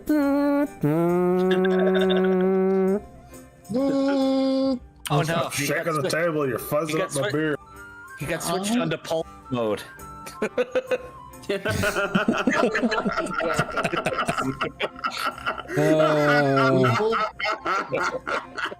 On your other armor plating, does it have Bad Dragon like on the bottom of it?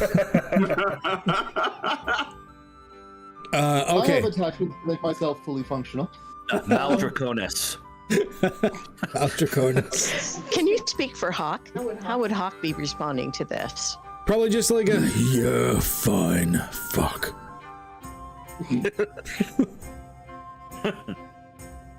God damn it. As long as it's not a portal. Well, if he's going, I'm going. What's ongoing? If Hawk is going on this mission, I am going to go. Oh, we're going together. Indeed. This is a team. Come on. We can do If this. it is the forbidden tunnels of Bedrove, then I am even more interested, as I was salvaged from one of those tunnels before they were closed. Good, good. I mean, you guys don't really have much in the way of guards or really any sort of established government of the city, so I don't think anyone will really care if you go down there anyways. So you might as well. They just put up a sealed wall. It'd be easy enough to take down. And like I said, I'm getting a little old for this shit. This is great, everybody. We can do it. I'm going to put my hand in the center and wait for everyone to like put their hands on top of mine. Cricket. Lance just passes you a beer and puts it in your hand. They like take a whiff of it. No. No, there might be carbs in that. Yeah, you need the carbs. You gotta bulk up. Try and calories. Charlie, like, That is not the way. That is not the way. Charlie pats Horatius back and like slips the beer out of his hand, seeing his discomfort, and like takes a sip of it as they're like looking at. I'm assuming like if this guy wants to set up shop and stuff, he's gonna have like, you got like blueprints or something like that to take a look at. I've got a share of my own, yes. I could probably help you figure out the best place for certain things. I've done a lot of tinkering around here. Let's see if we can get the base parts first, and it's going to be time. It's going to take time. It's going to be many months before I can even start thinking about laying foundations. But first, I need the basics. I mean, more so just like popular areas where your profession will be valued. I see. What cartographic information do you have of this area that you wish us to delve into? Somewhere in the tunnels. I don't know, like in the tunnels. I mean, it's big, but it's not that big. Just you guys, just for some reason, you guys of this town just haven't ventured into it. You like settled on top and you're like, hey, good enough. And then you just like sealed all the tunnels up. Do you have a list of things that you want? Just parts and then, you know, any item you can find. That's those like fancy parts. I'm sure a couple of you, Charlie, maybe Max, a couple of you probably know. I don't really know the rest of your names. This sounds dodgy as hell. Horatio's gonna pick up like the heaviest chair he can see and start bench pressing it. Okay. You like, I'm gonna say like that over on the side, there was like there's two guys there that you're fairly familiar with, Dib and Derry. They're just sitting there drinking on a bench, and you go over under the bench and start bench pressing the bench with them on it. Cool. They're both like small guys, but it's enough that it's... Careful. Don't tip us over like last time. Sit still. In my risk-benefit analysis, Cyrus, are you spotting him? Who's spotting him? Yeah, it's Cyrus spotting. Oh, Cyrus. Bench press. I wouldn't be much good spotting him. Cyrus isn't particularly strong. We'll get you there. First, put that beer away. I did factor the sketchiness into my calculations for risk-reward benefit. They still come out as a positive. Your eyeball is held in with gum. The guy just like puts his hand on your shoulder, Max, and he goes, "That's fine. So's mine." Chewing gum and twine, it holds together certain parts. As long as it works. Trust me, it's fine. I'm fucking dying here. I believe that eyeball is actually mostly for tracking my own facial movements when I interact with other people, as it is not actually connected to my sensor net. Yeah, it's not actually. Yeah, because it's gum. It's for show. It's for show. Yeah, your actual like visual sensors are like holes in your face. The eyes do nothing. Yeah, the gum is holding the wires in place and insulating them. Yeah. Yeah, because you can't really make installations. That'd actually be a great installation. Yep. Anywho, Guys, going into the tunnels is what we've always been talking about doing. Let's do it. Why are we sitting here? Why are we sitting here? Come on, let's go. Let's go. Let's go. Let's go. Let's go. I'm A proper delve does require an accumulation of resources to. I'm just gonna start. I'm just gonna start pushing random party members towards the door. Just literally get behind them. Just start pushing them, like 1 inch at a time, whatever it takes. Just push, push, push. And it's with that the time sort of shifts and blurs over the next day or two. You got some equipment together. You figured out like what you need, what you were going to do, let people know that you care about what you're going to be doing. Because like I imagine Lance would not leave home without telling his mom he's going to go do something, even if he lies to show that that he's safe. I didn't figure you'd tell her the truth, just that, hey, I'm going to go stay at a friend's for a few nights. And I can tell her. Do you want me to go tell her? I can go tell her really quick. As soon as you go to like tell Lance's mom the truth, Lance just put like as you go to run by him, he just grabs you by the neck and pulls you back and like, no. Thanks to the raid, Droki. I feel like Horatio was the member of your friends group. It's that guy where like, you know, if you need to keep a secret, you get to tell everyone but Horatio. Yeah. And if you want everybody to know, you tell Horatio. Yeah. Yeah, exactly. Okay, so with that, you guys get everything together. Time sort of fast forwards a little bit, and you find yourself. This is where we catch up in time to where we are in the tunnels. You had just defeated the dead things that you had fought and decided to brave against within the tunnels, and now you have free reign to explore them further. But the tunnels or the dead guys, yes. you can do whatever you want. And here's the thing, unfortunately the raid came in right at the end of our stream, because we play until 10 p.m. Eastern time, and it is 10 p.m. Eastern time. Some people gotta work. Otherwise I'd be like, let's keep going, because I'm having fun. But unfortunately we do have people that have to work. So yeah, oh heck, I do appreciate the raid. I very much so. Double raid. Yeah, we're just gonna raid into someone else. But I do appreciate it. Oh shit, raidception. Raid it forward. Raidception. But thank you everyone that was joining for our first session of Numenera. A little question for my players. What do you think so far? I like it. Far so good. Excellent. Okay, great. So next session will be probably a mixture of a little bit more exploration and role play. I don't know. There might be combat. I don't know exactly where it's going. I have like rough ideas, but because of the cipher system, it is so easy for me as a DM to be adaptable to whatever the hell comes up, because I don't have to roll any dice or even really worry about stats. I just have to tell you a number from 1 to 10. Like, it's so easy.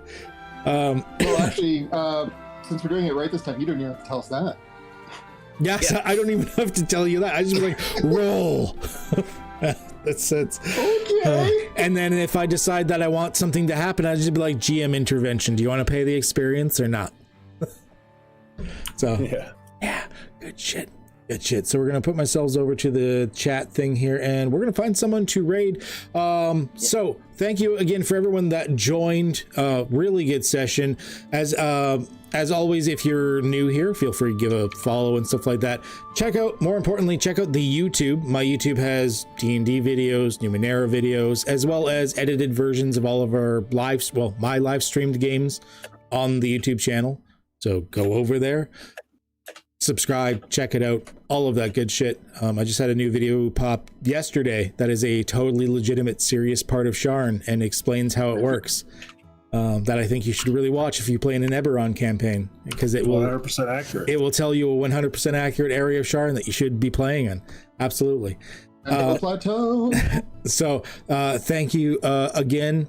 And no, it wasn't Central Plateau. I don't know why it had the wrong name when it first uploaded, but it was for the Gorbalov sector or whatever it was named.